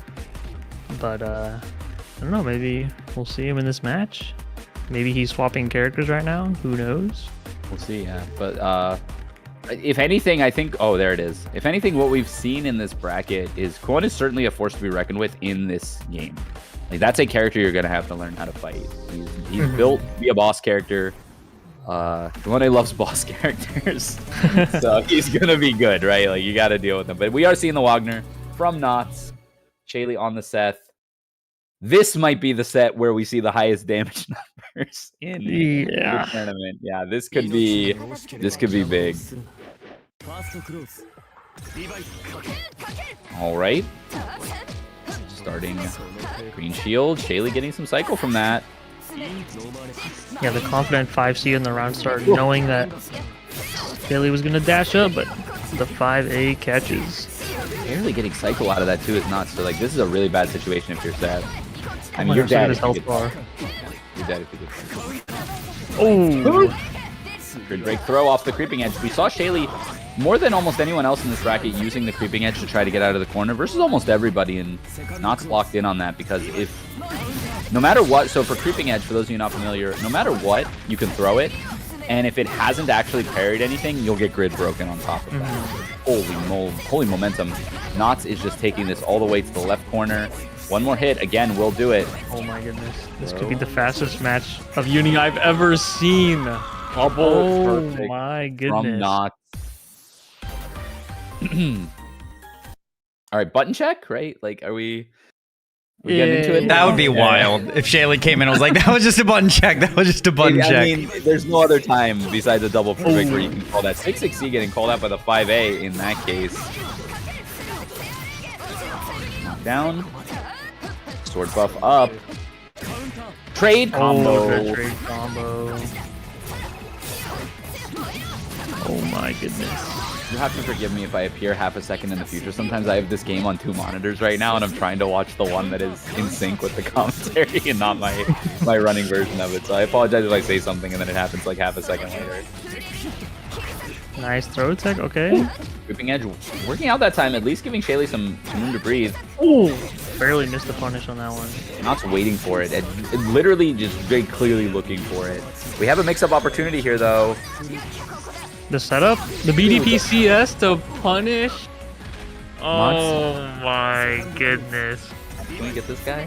It's Kimone? Okay, but Shaly getting the first hit in this round, finally getting some momentum here. Has a chance to mix up, not going to go for it. Instead, going to just get the hard knockdown into the orb set that Seth is known for. Heck, will get rid of the orb. Still not dissuaded from creeping edging at all. I like really using it. Oh, nice JA into the JB. Giving plenty of time to fall with that button. Make some time. Gonna save the meter. Oh, maybe going for the corner instead. I like the idea. Yeah, commentary is a good idea. A lot of options here for Shaly. The 2-2C anti, are you gonna combo? That was almost sick. Yo from Shaly has a chance here. Special cancel. Not ready for it. Almost even got a punish on that. Yeah. Shield on point and everything. Has the meter. How is he gonna use it? Oh, he's gonna get punished. That's, I mean, on point reactions from Knots there. Shielding the 623A and then 660 follow up behind. One more hit will do it for either player here. Ooh, I like the roll. That was guaranteed. What a JA connecting. Is this gonna be enough? You have enough here. It's so scaled. It's so scaled. Very nice combo. Could do plenty, yeah. It was like JA double 2A. Back dash, wow. Escaping the drill. 5A counter all day to confirm that. Yeah, that was a nice hit confirm. Big chance here. Do you take a throw? You do. The FF unfortunately didn't give away the cycle though. Shaly finds himself back in the corner, but the roll gets him out. 5B punish. Big hit. Unfortunate drop. Not gonna get the cycle too. Just VOs. Just DPs. Just for VO there. DP gonna stop that momentum right in his tracks. +9 into the 2C. Oh my goodness. Peak under night. 5A. 5A. So yeah, a couple things. That's you said it. Knots has the Seth knowledge, right? Yeah. So that's exactly what we see there. B dive or any A dive into any blink can be poked out, but conversely, if he dives into DP, that frame traps you. So something to look out for. And Knott's built this really, really cool game plan there. I got to geek out about this for a second. So through the use of like really choice shields, he stopped Shaly from trying to get away with 623s. We saw it with the punish on the 6-6C, right? He would do dash FF, it would get shielded, ADP, it would get shielded, 6-6C punish. So Shaly's like, okay, I can't DP after contested situations anymore, so I have to blink. So what's Knott's going to do now? Knott's going to mash and punish the blink. Like, This is a super well-built counterplay game plan to Seth. Amazing. Sorry, I'm reading the description of the match with the name of the Seth mix-ups, and it it's cracked me up a little bit. Is the room? Sorry, go ahead. Is the room set to 1st to 3? Because we are going into winners finals. So let me do that really quick. Yeah, the BDP chain shift on Wagner, I don't believe is intended. Someone went into Kamone's chat while he was streaming. And he said, I am so sorry. I'm so sorry. But Byakuya 3C was also not intended to change, and it stuck around. So, I'm just saying. All right, the room's up now with the proper match limit. I feel like I don't see Wagner BDP CS as much as like you haven't watched enough streams of Wagner. You have not watched enough. Okay. It is I saw Red Blade using it at Boston Blue Beat. We just saw it now. It gets usage for sure. Okay. As it should. And why shouldn't I be DPCS? All right, listen, if I have it, I'm gonna use it. That's all I'm gonna say. They added DPRC to under the whole Guilty Gear discourse right now is about DPRC. It's so funny. Oh no. Yeah, Strife players, you guys should come play Uni. We have DPRC. You guys do it all the time, right? All right, Carp versus Silent. Winners finals, 1st to 3. We are good to go. Let's get it. And thank you for the raid, BigBlack. Appreciate you as always. One of the best to ever do it. All right, we're gonna see a lot of blocking here. Yeah, the way Silent's playing, very typical against Yuzu. Usually just spend your first cycle kind of blocking her out, getting that cycle, and that's exactly what he's doing. This is probably going to be a textbook way to combat Yuzu, and then for Yuzu players out there, how to deal with that. These two know this matchup super deeply, and are going to play to that out. Silent looking so clean though. Yeah, really great shield. Just gonna IW. Get some meter for your troubles. 5.1.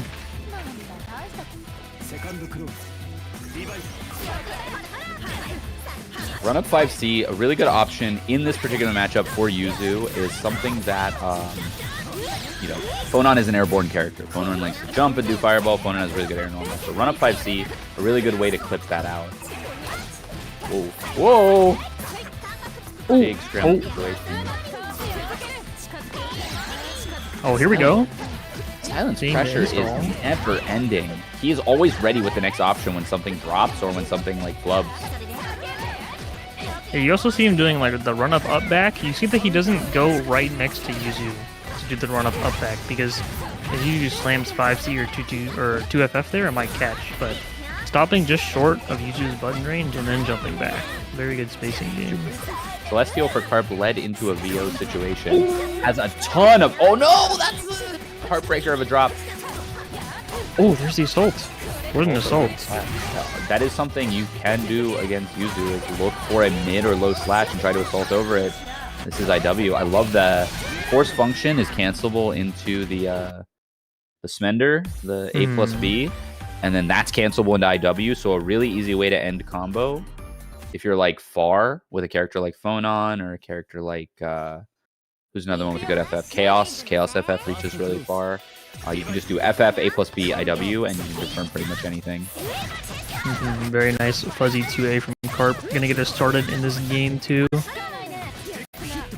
Oh, instant throw tech. not throw me. The J4P gonna catch though. Silent has CS on Carp's wake up here. What will he do with it? Green shield. Ooh, a meaty counter hit there. Not sure what Carp was going for. Gets the cycle with a little bit of concentrate. Nice block. Classic FF into the overhead with CS to back it up. Carp building so much grid here, but it might not matter. Silent is spending the entire reserve to open up Carp, and even with Celestial, you will not survive this combo. Yeah. It does pay off. Sometimes you gotta stop looking at the grid cycle and you just gotta keep your opponent locked down and open them up. Yeah, because I mean, with that life deficit too, even if Silent loses that cycle and gets hit by, 5-6K combo, it's not game over yet. We'll see. Carp getting another really good start here, though. Oh. I think that was supposed to be a chain shift. It had to be a CS. Unfortunate roll. Yeah, it was unfortunately holding a direction, and then the meaty overhead, the jump back into the meaty overhead. 200 meter for Silent, probably just spends 1 here, maybe even 0. Yeah, just spends 0, turns it into a reset again. Silent's pressure looking so clean in this You're not corner. dead, right? You could be. No, not with just IW. Surely. Ooh, see? The That raw. was Wake Up IW. Wake Up IW, no Yeah. fear from Carp. Says there's only one way. I'm not playing to not lose. I'm playing to win. Carp getting the The hit wake here. up backdash. Plenty of damage too. Wow. 82C. Okay, we'll probably boost the confidence to Carp here on getting that. Gets the hit. Oh no, the no conversion. Nice shield from Silent. See how he uses this. Oh, we're gonna see a B pillar. Oh my grid. Silent holding on to the cycle as long as possible. B pillar CS does finally come through.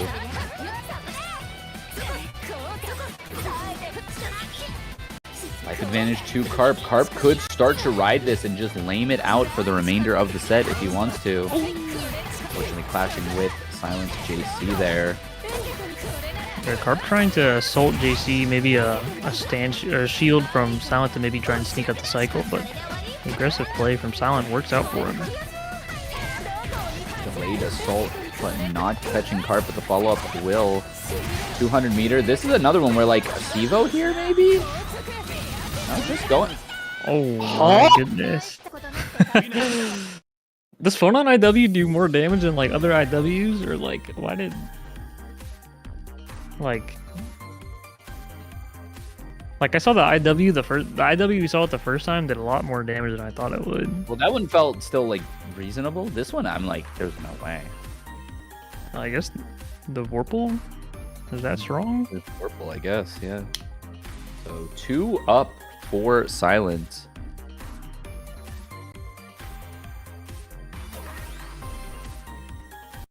Gonna go back to the lobby.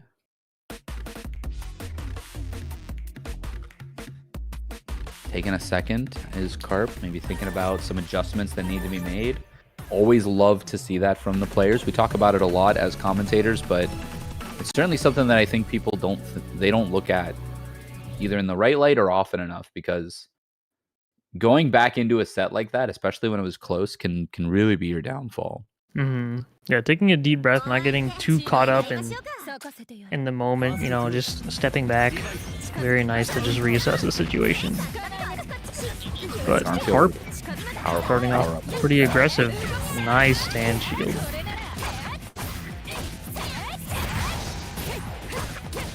I'm gonna get started here again in the corner. Messed up the confirm OS. That's how it likes to do. Unlucky. But still has a corner. Never mind the meaty slash. Also, look at Cal's Vorpal. Is he going to see it or concentrate? No. Not need the Celestial. Ooh, dash up throw, not quite reaching. Look at all these green shield whips, though. Yeah, I like my this. goodness. 4? I love it. I love it. Just slash and chill, slash and chill. Catching Silent, trying to farm grid. Unfortunately, we've seen it a couple times. Silent will just get the hit despite the Vorpal disadvantage. This is Carp picking it back up, though. Grid's going to be close here. Can't leave any holes here. These green shield bait. Wow. Oh! Pressure. Oh my gosh. The ICJ2B? Is it enough? It's looking like it might be. Not quite. Took every possible optimization he could there. Getting the shield there too. Yeah. Very nice from Silence. Oh, 5 AM +8. Does not care. Silence just staying so solid against this Yuzu pressure. Carp needs to find an alternate way in. Oh. No. Oh, but no punish. Yeah, Silent dropping the optimal. Oh, you can throw with the install? Buddy. Green Oh my shielding goodness. 6FF install leads to a grid break. And To then the you take, install like, route? Brilliant damage. Like, hello. Oh my goodness. 3-0. Silent in winners finals. Moving on to grand finals winners side. Can we see that again? Yeah. Okay. Oh, let me just farm some grid off of my opponent FFing. No, you're just gonna never win a cycle again. Jeez Louise. Yeah, super oppressive play from Silent.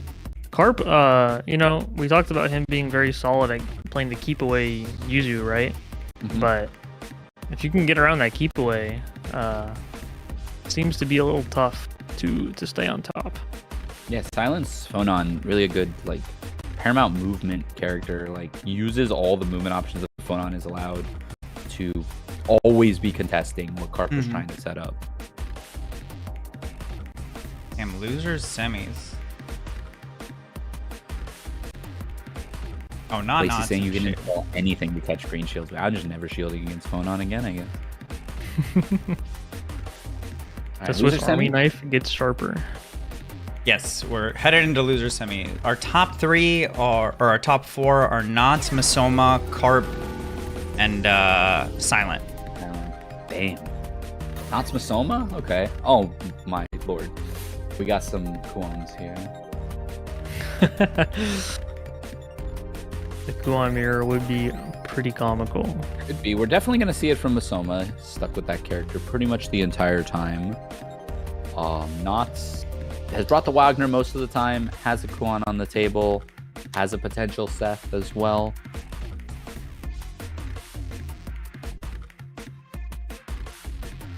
Thinking it over, perhaps?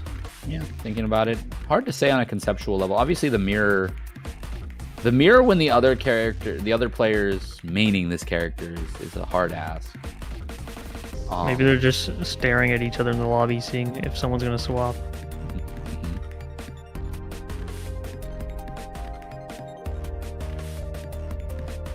And then Wagner into Kuon, I think would probably do fine.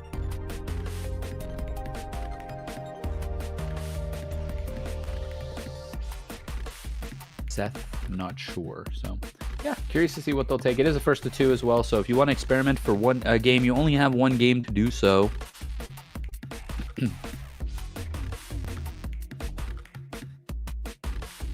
This is first to you are correct. Yeah, this is our loser semi. So they're good to start whenever, but no rush by any means. Definitely want to make sure we get the best quality match we can. Knots was away. Knots is now back. Oh, welcome back. Seth, okay, I like it. I actually like it because I think Seth has a lot of good ways to deal with Kuon, because Seth can, from full screen, use a lot of his blink moves to make contact with the fireballs or the wheels or the pillars and get... Oh, I got the timeout error. Does that mean do I nuke it? Yeah, nuke it. Well, it looks like they're on the ready state. No, Oh, wait. they're yeah. Oh, and it was just a normal timeout? Okay. So that's why you don't give me the button. My finger's on that button. If you... Okay. I don't know if we try it again. Oh, it says Knots is saying he's having connection problems.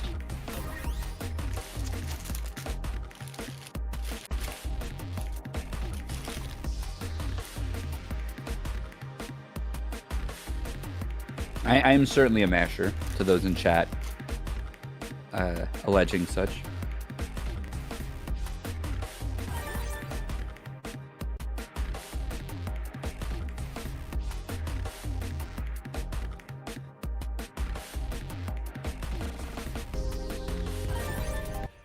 All right, second try. See if we can get in on this.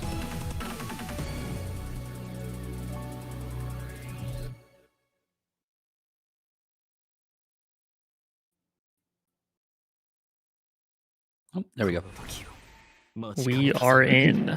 We're so back. So you think we're gonna see the blinks on the projectiles, right? I do, yeah. So that's what I was saying as we were coming into this. I think Seth 214A is a way to, if you can see your opponents using particularly the wheel or the pillar projectiles, to just get in on your opponent, and then on top of that, just having the mobility to deal with what Kuon has to offer. So I like the Seth choice a lot. Oos. Nice flash kick out of the pressure. Beats the throw. Oh, the pillar to destroy the... Oh, what movement from Knots. Very nice weaving around Kuon's projectiles. Gonna get the knockdown here. So we've been watching Shaly's Seth for most of this, going for that C-grab mix-up a lot. I don't think we will see that from Knots nearly as much. I think he will take the more traditional knockdown and just go for a strike throw situation pretty much every time. Which is something Seth's always been known to do well. Yeah, nice first round from Knots, showing off some new combos as well. Seeing a lot of like 5C, a lot of air, DP into dive. Just what Seth really wants to be doing. First good hit from Masoma here though. Knockdown, creeping edge. Almost ready for it. Yeah, Knots not canceling on the block. Maybe trying to get away with a greedy mash, but gonna pay the price. Working a perfect. Very clean round from Masoma there. Seth does have a reversal option in 63C, but I'm not sure if we'll see Knots go to it. Okay, 3C wheel. Something to see a lot, yeah. Oh no! Oh no! A little whip throw there. Chance for Knots. Gonna see an EX spend. TKB orb 5B. No, dash up 2A. 2A, that hurts. Gonna be a potential guess for game situation here. Taking a very normal knockdown again. Loop the situation. 2 EXs and he's already back at 70 meter. CS for the combo. Didn't use the EX orb to create a assured unblockable, but a very hard to react to situation there. Knots taking game 1. Yeah, I like the use of spending the EX and hanging onto the Vorpal because you get that meter refund, right? So even if that next pressure sequence doesn't work out, you still have that meter to play with. Yeah, that's actually something. Thinking about like how characters benefit from the new meter refund on Vorpal, Seth probably over the course of a match gets like 1 or 2 more metered knockdowns than he otherwise would, which is like pretty big. Kind of hard to confirm that one. Not quite getting it. Masoma with the cross under 5cc again. Not just looking for these rebeats and just mashing 5cc. Such a fast button from Seth, reaching so far. Always been one of his strongest tools. Oh my goodness, the handshake.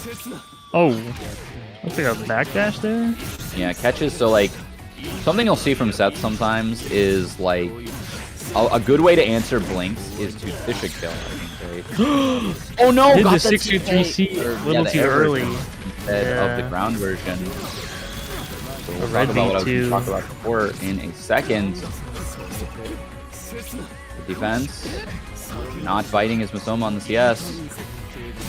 Oh wow! From downtown. On the top of the screen, hard to tell what he was cooking up there. It was a B dive, which is an unblockable hit. Wow, dodged the pillar too. Yeah, using this movement super well. Big concentrate to steal that cycle. Sitting on 200 meter. I know the IW knockdown for Seth is pretty good, but it does bring them back to mid-screen. Okay, not choosing to cash out. big damage. 4 46.97. And it's 5A Just a medium. raw. That's it. Yeah, raw 5A medium. This is a first of 2. 2-0 to Knots. Going to be advancing on to our losers finals. Yes, indeed. And yeah, so harkening back to that one interaction that happened, one good way to avoid Seth blinks is to dash block in a certain direction. So you'll either get backdash or you'll get dash block. But if he does C blink there and you get backdash, you get smoked. Mm-hmm. So that was what we saw happening there. Pretty heads up stuff from Knots calling out that backdash or that dash block attempt from Masoma. Yeah. So Knots moving on to play against Carp, who's sitting in losers finals. Congrats to congrats to Masoma for the top 4 placing. Yep. We'll be getting some of that match arena, which you guys should all check out. The pot is huge already, but any other donations would be greatly appreciated to support these gamers. Once again, shout out to everybody who's already added to the pot. Very generous crowd tonight. We'd love to keep that momentum going. Absolutely. Also, just another heads up that next week we will be back on PC. I have it pinned up top, but I'm also going to drop it in chat if anybody wants to sign up early. It seems like it's stabilized for the most part, or is at least as stable as everything has been today. So we're just going to go back to PC, which I know everybody in general prefers. All right, 2 more matches left tonight. Both of these will be first to 3s. Carp versus Knots. Winner gets silent. Strap in. This is going to be a good one. And I don't think any of this is... I don't think this particular one is a run back. No. No, because Knots got knocked into losers really early. Yeah, like round 2 or something. This has been a heck of a run from Knots. Yeah. Not terribly surprising, but definitely an admirable run. I think more surprising that he landed in losers that early is like the surprising part to me. Not that he could make the run, but that he had to make it, if that makes sense. Yep, I would agree with that.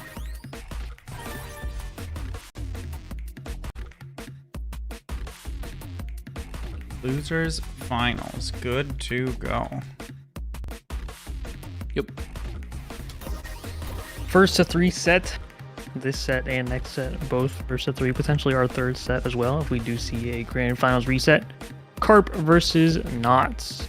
Gonna swap to the Wagner for this matchup. I love seeing this, that Knots has this kind of, at least 2 characters, Seth and Wagner, but also is showing the Kuon, has this like repertoire of characters to play to different matchups. In a game as complicated as Undernight, having characters with this level of depth is such an asset. It's something we also see like Defiant is really known for in Uniclear, right? Is having this like stable of characters to play the matchup as needed. Fortunately for Knots, Carp is going to get the first hit here. Yeah, also matchup Knots has experience playing. This is going to be a high-level match for sure. Oh, but Carp is making it look like clockwork here, taking the first 3 hits of the match. Oh my god! And it's right at IW. This should.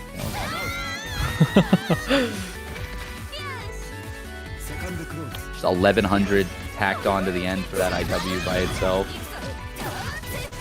+9. This is where Wagner wants to be. Nice dash up 5A, 5C. Gonna catch something there. But the Carp 2A also catches. Oh, the delay to catch the fuzzy mash. Very nice timing from Carp. Big like CS from Carp just saying, I want to see if you're pressing anything here. Knots not biting, but Carp taking every turn. Grid? Oh, it doesn't. That was really nice. Carp not caring about the grid there in that interaction. Could have maybe concentrated on one cycle, but instead assaults at Knots, who gets a shield and a counter poke. And all the initiative in the world here. Oh, the TK flip. Celestial. To see a CS, even just to get the meter, does not matter. Gonna get caught low. Well, good stuff to Carp taking game 1. Love the TKC flip from Carp there versus the shield CS that we've seen from Knots a couple times. Because Knots basically has a couple options there, right? Look for a green shield, or a regular shield, I should say. Throw or strike. And TK flip is going to be basically all that. Yeah, another hit from Carp. Carp's momentum really strong. Knots has not really been able to get too much going on here. Cycle as well for Carp. This is, I mean, just, I love it in that he's just doing a normal, regular old Yuzu combo and setting up that really awkward spacing for Wagner in the corner. And he's just going to continue doing that until the opponent is defeated. Not missing a confirm here, but getting a pickup again. Yeah, very nice delay 2A. Oh! Okay. Wait, he's not. No, wait, he's dead. Off a throw? Yeah, with the IW, it's close. It's as close as you could possibly get. 1H Wagner. DP? No, scared. Oh, the flip out. Not gonna make it away. I guess wondering if Carp could teleport or something there. Not electing the DP. IW of his own from Knots. Are we gonna see the One FF throw, do it. Oh, just a throw. No CS from Carp on the wake up. Backslash, the classic. Alright, gonna set up that same space. No, not quite able to. Just gonna push to the corner. Now finally letting a deep grip. Big shimmy. Yeah, whip tech from Carp. Not sure. It was a 6C from Knots. Not sure what the lead-in was that. How's Carp to tech there? Not getting anything off of this VO except space. Whoa! Wow, nice confirm too. Yeah. Non-counter hit pickup. CS gets the meter. Gonna need to find a way to use it. Tournament life. One hit away. Great throw tech. The shield. It was good there. Didn't get a punish. Not ready to block the VO. Baits the green shields. Carp's so good at whipping slashes to bait green shields. Yeah, this is actually one of the situations Yuzu can struggle on, just making a comeback. Her keep out and super strong, her ability to keep a life lead very good, but in terms of making that comeback, this could be it. The no fear 2FF from Carp could spend 100 here, but instead just going to save it for a rainy day. Still has a life deficit. It's even hard with shield on the... Wow! You're not human. All the way to the top of the screen, all the way down, CS. Never seen a Yuzu teleport punished a day in my life. First time. CS is, you know, just dive CS to assess the situation. Maybe I make contact. That's great. The sicko part, you see that Yuzu teleport, and to punish with a 6-6C, just ready to run the other way and go punish with that 6-6C, that's impressive.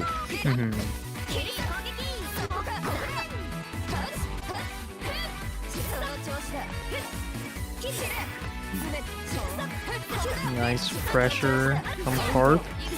Ooh, the 3C to punish. Oh my goodness. Not gonna get a combo, but now in an amazing situation. Just over the stand tech. Alright. Last situation. Bites on the run-up assault. Wow. That one hit gave Knots the momentum he needed for that whole round.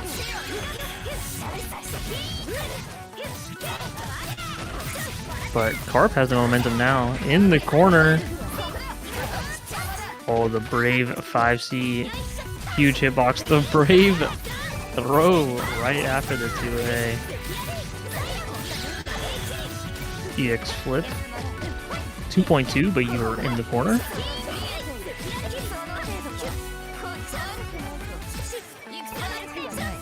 Carp not spending the CS, goes for the BDP CS. Nice punish on the EX. Which the dive EX does not come out. There is a way to do counterplay. What a shield. Shield CS. Not his time to shine.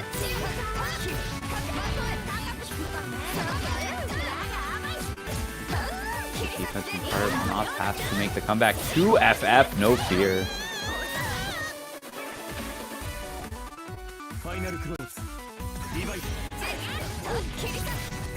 Nice 5A.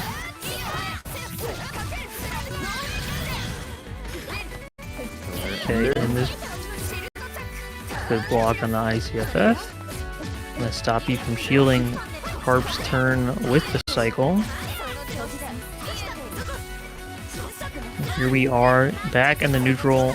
The usual keep out game. Again, Carp lower health than his opponent, but still enough time to play some keep out and then get a hit. And there's the hit. Evening up the life lead. Up with Celeste here on Wake Up. Gonna see what comes out of it. The counter hit catching the dash block. Or maybe a drill attempt. Yeah, okay. Oh!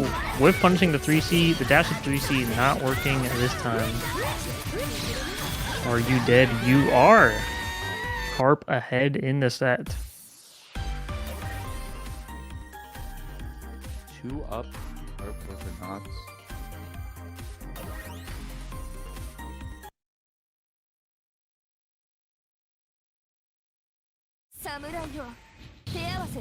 Yeah, Carp really swinging back. Kind of a little bit of one-sided rounds here and there. Kind of how the matchup goes. But finding himself in a great situation. Knots, not so much. Oh, what a whiff punish from the 5C. One hit. Oh, the dash of delay to A. Very nice.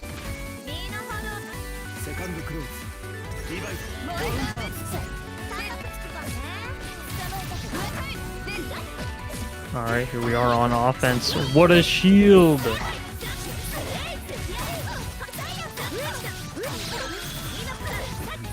EX knockdown. Oh no, a little weird situation there, but Knots finds the hit. The new routing coming out. Ooh. Now the longer you string Carp up here, the more burn damage you will take. Let's get out of it though. Wow! Oh! Fear 6-6 coming all the way from the other side of the screen. Plenty of resource to kill here. Again, the confidence from Knots to just do the thing that should work, and it does work.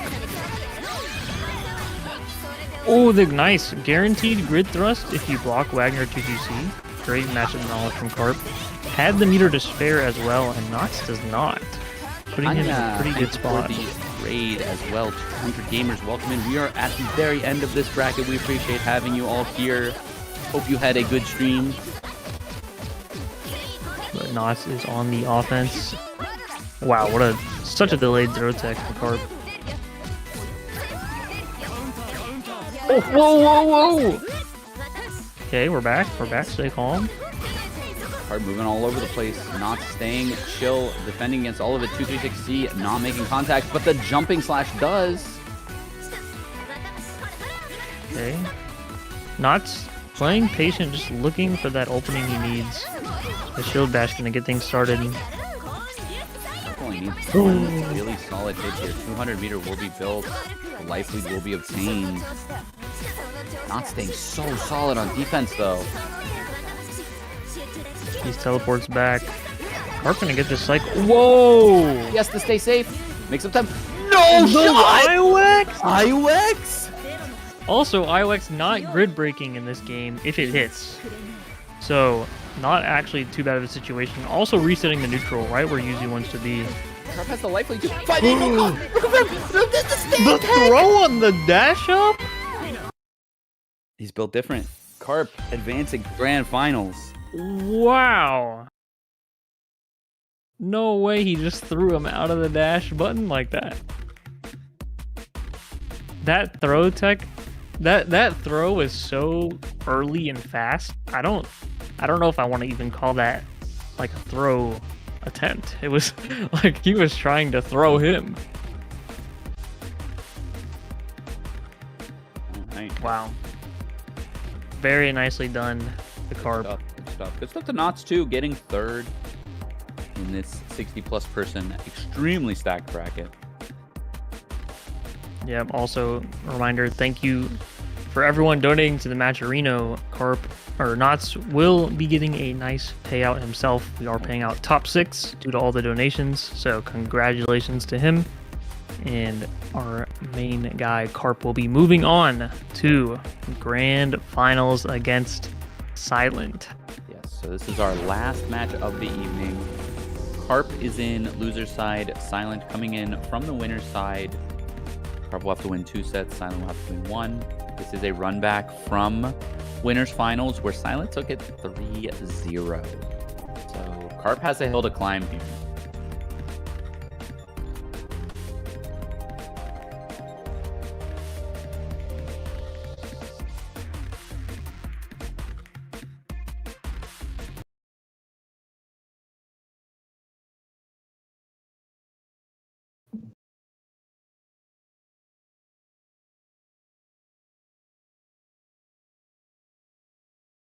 Okay. You're muted, Imp. I'm muted to the stream, but not to you guys because Yeah. I was telling you guys stuff in the air. My bad. I said I am going to try the capture card for Grands really quick. So I'm going to see if I can hop in Silent's room and he can host. In the meantime, I'm going to have the comms tell you guys one more time about the Matcherino and crossover. Yeah, I just highlighted it real quickly, but again, the Matcherino, super generous donations from the community tonight. 100 from Rex, 50 from Shining Sphere, 50 from Falcon, 40 from 4 Chains, 25 from Fake Steve, 20 from Magnus, 10 from Silverwing, 10 from Equal Return Enthusiast, 5 from Kalen Snow, 5 from Obi Nation, and also all of the codes that were claimed and the sponsor quests that were done. Thank you guys so much. Top 6 payout was achieved from all of the donations. So very nicely done by the community. We really do value your generosity. Yes, indeed. And while we're talking about our community, we have an event that is coming up right around the corner at the end of March. Crossover Arc is our yearly collaboration with Lunar Phase. We run over 2 days. It'll be a 3-day event, but the tournaments will be over 2 days. It's Friday, Saturday, Sunday, March 22nd to 24th, with the tournaments being on Saturday and Sunday. You're running 5 main games: Under Night INBIRTH, Celes, Guilty Gear Strive, Melty Blood Type Lumina, Melty Blood Actress Again Current Code, and Grand Blue Fantasy versus Rising. So if you're into any of those games that are in the New York area or want to make the trip out, do be sure to come by. We have a $3,000 pot bonus for Under Night and Grand Blue, and a $1,000 pot bonus for the other 3 main games. We're also running side games in the form of Guilty Gear Plus R and Guilty Gear Exerd, as well as one other game that is escaping me. KOF. KOF is also being run as a side game. All right, looks like we have Silent versus Carp coming up for our grand finals. Thank you all for watching so much, and we will let's enjoy this match. Grand finals, WASD UNISC Open number 1, Silent versus Carp. Excellent way to end this event. Looks like we are good to go. Yeah, these two played winners finals. Silent 3-0 over Carp. We'll see if Carp can make the necessary adjustment to reset the bracket and maybe even win the whole tournament.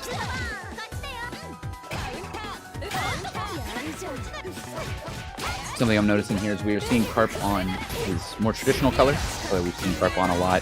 Maybe getting the power up from the default Yuzu that we were seeing in the previous matches. The 2A is 1 frame faster in this color. Yeah, using that 2B on block as well. 0 on block. Very good button. Oh, the counter hit, JC. That is going to hurt. Silent might not get to use this Celestial. No, just gets it again. Actual grid refund.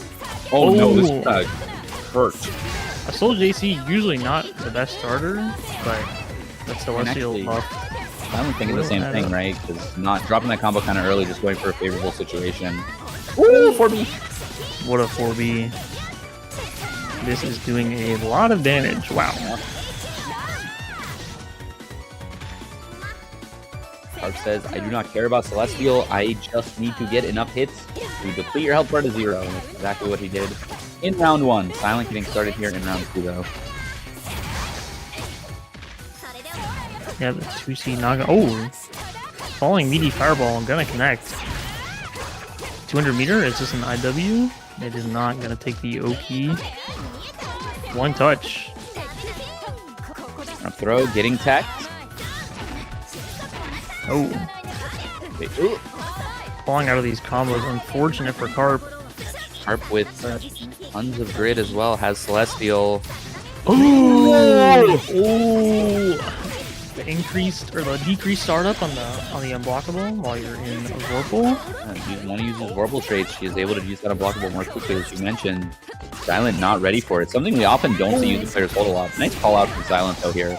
Going to take the round regardless. Yeah, nice snipe with the V-Pillar. 1 round apiece. Icy Assault, Icy J2B. Gonna give Silent a nice combo here on the throw shimmy. Wake up VO instantly. Carp has CS and reversal here. If Silent is not careful, who's gonna win? I don't know. Oh my goodness! Combo! You have those. I've never seen that situation before. Oh my and Carp goodness! Is ready to pick up 171, going to catch the J2C. Holy smokes! Incredible interaction there. Cannot get better action than here at WASD Gaming. And attacking, getting caught out from Carp. It won you the last set, but it may lose you this one. And one more hit. Oh my goodness, another VO. Catching the backdash with the UC. No confirm though. Still has the VO on the table. One hit. He one hit in the IW is big damage. You can get it. Is he gonna spend? Oh, drops the not. input. Okay, no cycle for Silent either. This is either player's game. Carp still has to get like a good clean hit or a bunch of slashes to end this. Oh, the 5A, no! Oh my, what is happening? What? That interaction went nuts. Baited, the creeping edge input got crossed up. Yeah, finally, after all these scrambles, Silent is taking it. Just the 2B catching the landing. Oh my goodness. Game 1 to Silent. What a game 1 to start off this grand finals, though. Apparently, if Yuzu's IW only hits with the last hit, you get a full combo. I learned this today too. Yeah. Yeah. That was so anime. Yeah, it was. But that's something you see a lot of where like CS reversal will work against like a character throwing a fireball, but if they can whiff cancel that into something invincible, you get interactions like that a lot in this game. Oh, big 2B from Silent. Gonna get us started with the first combo of the match. Oh, nice whip here. Yeah, we've been seeing these whiff throws by Carp, right, on the assaults, but could also be an execution flub on those two FFs ADs. Yeah, I could see that. Oh, hello. Nice. 5C starter. This is going to hurt for sure. Teleport behind you to do 4,000 damage. Okay. How's he going to spend the CS? I like the flip no cancel. Not going to spend the CS. Using the threat of it instead. Catching that hit. Taking the round. Oh, wow. What? Wow. Ma'am. He's better? Okay. That's not okay. It stays in stance through the 2FF and is able to slash, which is super fast in stance. Silent not able to whiff punish that. Yep, nice knockdown on the throw combo. Tries to bait something out of Silent there. Ooh, roll 2A. Pretty nice. Interesting. Take the A plus B knockdown. That was really late in the combo though, so that actually cost a little bit of grid. The VO We're back. gonna get the cycle. You're in a very volatile situation. Either player gets hit, it's going to be a lot of damage. Cheeky mix up there. Gonna get probably IW off of this. Yeah. 4.3? 4.4. Big meaty.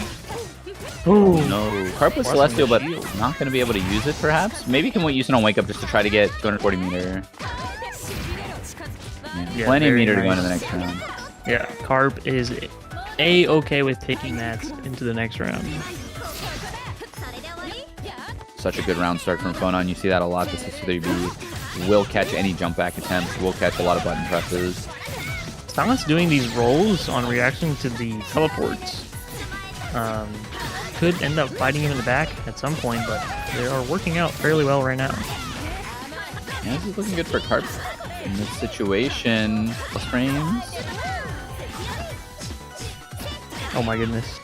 Silence blocking all this out, just trying to get Psycho before doing anything too risky. Oh, just the raw slash connecting. Oh, up to 5C. Yeah, had Team 200 IW meter there. too. That could have would been the round. That could have been the round, but Silent now having a chance here with Cycle, with 200 meter. Only really needs 2 clean hits here. JACS could be one of them. Oh my goodness. Ooh. Startup of something getting caught. Hard to tell Oh, what that big was. combo? This is a lot of damage. Yeah, this is looking optimal. Okay, CBO. We do have IWEX on the table. Wow. Whoa. I think it's enough. Let's see. Survey says Jeez. dead. What was the damage number on that? 5.3. 53-45. Silent up 2-0. We saw this in winners finals as well. Carp taking another minute in the lobby. Just gonna think about it for just a hair. Was that off of JA? I think that was the No, that was the counter hit assault. JC. JC. Yeah. Okay. he tried Yeah. Carp tried to 2FF and got stuffed, I think. Yeah. Potentially our last game of the tournament. Silent been going on a run through this bracket. Ooh, big hit.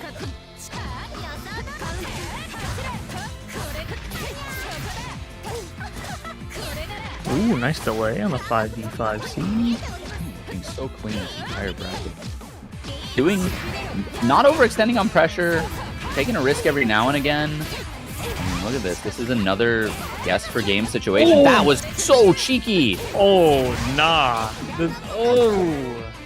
That was like Hilda. You like stopped the air momentum. Kind of floated my there goodness. for a second.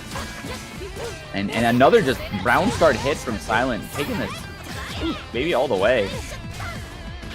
Yeah, I like the idea in the 4B after the install activate. The dash up load, gonna get it clipped. Another amazing green shield bait by Carp. Usually known as, zoners in this game bleed grid, right? But Carp playing really well. Really good at grid control. I say that, Oh but no. Silent does have No. Celestial. The wake up Oh, IW. you die. You're dead. Oh. Whoa! Punish! No! Okay. Didn't want to win yet. Silent looking for a way out here. Celestial on the side of Carp now. Seeing this in grand finals, more Celestials than I've ever seen in a set. The disregard for grid is unreal. Yeah. Carp maybe gonna. Oh, nope, not quite. Gonna get that Didn't get last that grid sixth ball. block. But Ooh. that hit from Silent could do it. Drops a combo. One touch away. The Carp is on the offensive. The rising JA over the dash up button. Gonna take it 3-0. WASD Uni 2 Open number 1 to Silent. Silent. Oh, excuse me. Very. There for a second now. Silent did not drop a game this entire bracket. Yeah. And I Wow. want to highlight, here is his path. Just listen to some of these names. Didn't drop a game. Omniscythe, Lunar, Spoinkman, Shaly, Carp. That is a hell of a run through a lot of really strong players with no games dropped. Yeah, that is a statement. That is definitely a statement. Damn. Game to play. Very He's gonna get well the earned. lion's share of this pot. Carp taking second. No small feat either. We had Nox in third, Soma fourth, Low and Shaly for 5th, and Suika and BigBlack tied for 7th. Sorry, I got something in my throat. No worries, no worries. I know, you can hear my voice dying. Yeah, I just got yeah. something in my throat at the end of that last interaction. Yeah, thank you to everybody who came out, who watched. A reminder, we are back on the weekly schedule every Sunday at 5 p.m., but we are going to be back on PC starting next week. So this week was on PS4. Next week, going forward, we should be back on PC. By most accounts, it tends to be good. Oh, people are saying a new update just dropped. I don't know whether to be like hopeful or afraid. Yeah. But are we still back or is it over? Yeah. Hopefully we're still back. But the plan going forward, unless something catastrophic happens, is to be on PC starting next week, every Sunday.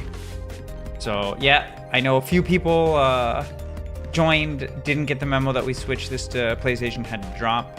But if you are one of those people and you are ready to play, we will be back next week. The link is pinned, but I'm also going to drop it in chat now, highlighted. We do also have a bunch of other stuff coming up. If you play Type Lumina, I know a few of you are Lumina gamers. We run that every Monday at 8 p.m. and we have a bracket tomorrow as well. I'm going to drop the link for it, but yeah, every Monday, 8 p.m. we run Lumina, and then this coming Wednesday, we are running Granblue as well. So our online schedule is Monday night Melty, 8 p.m., Wednesday night Granblue, 8 p.m., and then Sunday Uni at 5 p.m. I do also want to get Adaptive Flow State actually like off and running. I tried to do it with Granblue, but the mentors just weren't there. So I'm hoping with Uni, we can kind of solve that, kick it off, and get it going. I will say, if you want to join and you want to be mentored, we're not providing the mentors, we're not providing the opponents, whatever. We're giving the infrastructure for you to help find them, but you do have to take some onus on yourself to find an opponent, find somebody to teach you, stuff like that. Like, please DM players you've been talking to, ask them a question, or just at them if they've given themselves the role, they've put themselves on the spreadsheet. Be proactive, reach out to people, try and help us set things up, because frankly, we don't have the bandwidth with everything we run between this and offlines to also facilitate however many AFSs a month. But what else? Oh, crossover. I gotta shout out crossover one more time, and then I'm gonna turn it over to the commentaries. Please come to Crossover Arc. This is my favorite event that we run every year. It's a collaboration with Lunar Phase. It's a yearly regional in New York City. It is happening March 22nd through 24th. We have 5 main games this year. We have both Melties. We have Uni 2, Granblue Rising, and Strive are our 5 main games. Uni 2 and Rising both have $3,000 pot bonuses, plus the Matcherinos and entries. And then the other 3 games, MBAC, Lumina, and Strive have $1,000 pot bonuses, also plus Matcherino and entries. We also have side brackets for Exerd, Plus R. The Plus R bracket actually looks really stacked. And KOF 15. So if you play any of those games, please come out. The link should be in chat. You can go to crossoverarc.gg. That's the website. It has all the information about the event, as well as like links to the Start GG and everything to sign up. But I am going to pass it over to the commentators and let them do their shout outs, though. Go for it, Ryan. Okay. So for those who don't know me, my name is Ryer. I help out here on WASD as well as VTube on my own channel, twitch.tv/RyerVT. I've been playing Chaos in Undernight 2. It's in Undernight since like Clear, but that's what my stream's been lately, is talking about Chaos and how to play him and doing the climb with him and stuff like that. I also play Granblue and some variety games from time to time. You can find me on YouTube or Twitter at Ryer on stream, and on Twitch at RyerVT. And yeah, come by, get comfy, we'll hang out. Yep, Ryer streams are awesome. You'll find me in there quite a bit. I also do stream and make content myself on both YouTube and Twitch. I'm largely focusing on Uni. I'm also playing a lot of Kaguya right now, so if you're interested in seeing some of the new character, feel free to check me out on YouTube, Twitch, and Twitter. I've also been uploading some tech I've been labbing for the character. I do have some guides for Kaguya coming soon, so stay tuned for those if you're interested in them. I am going to send everyone over to a uni stream really quickly. I love Under Night. Yeah. Me too. I'm gonna send everybody to Fendo's stream. Lord Fendo. Yeah, I mean, I've been stealing so much stuff from him. Like, the least I can do is is just send everybody there. And he agreed to mentor me in AFS, so Let's go. we're there. So I'm gonna send everybody to Fendo's stream, say hi, and yeah, I'll catch you all probably, some of you tomorrow and the rest of you next week. See ya. Bye bye.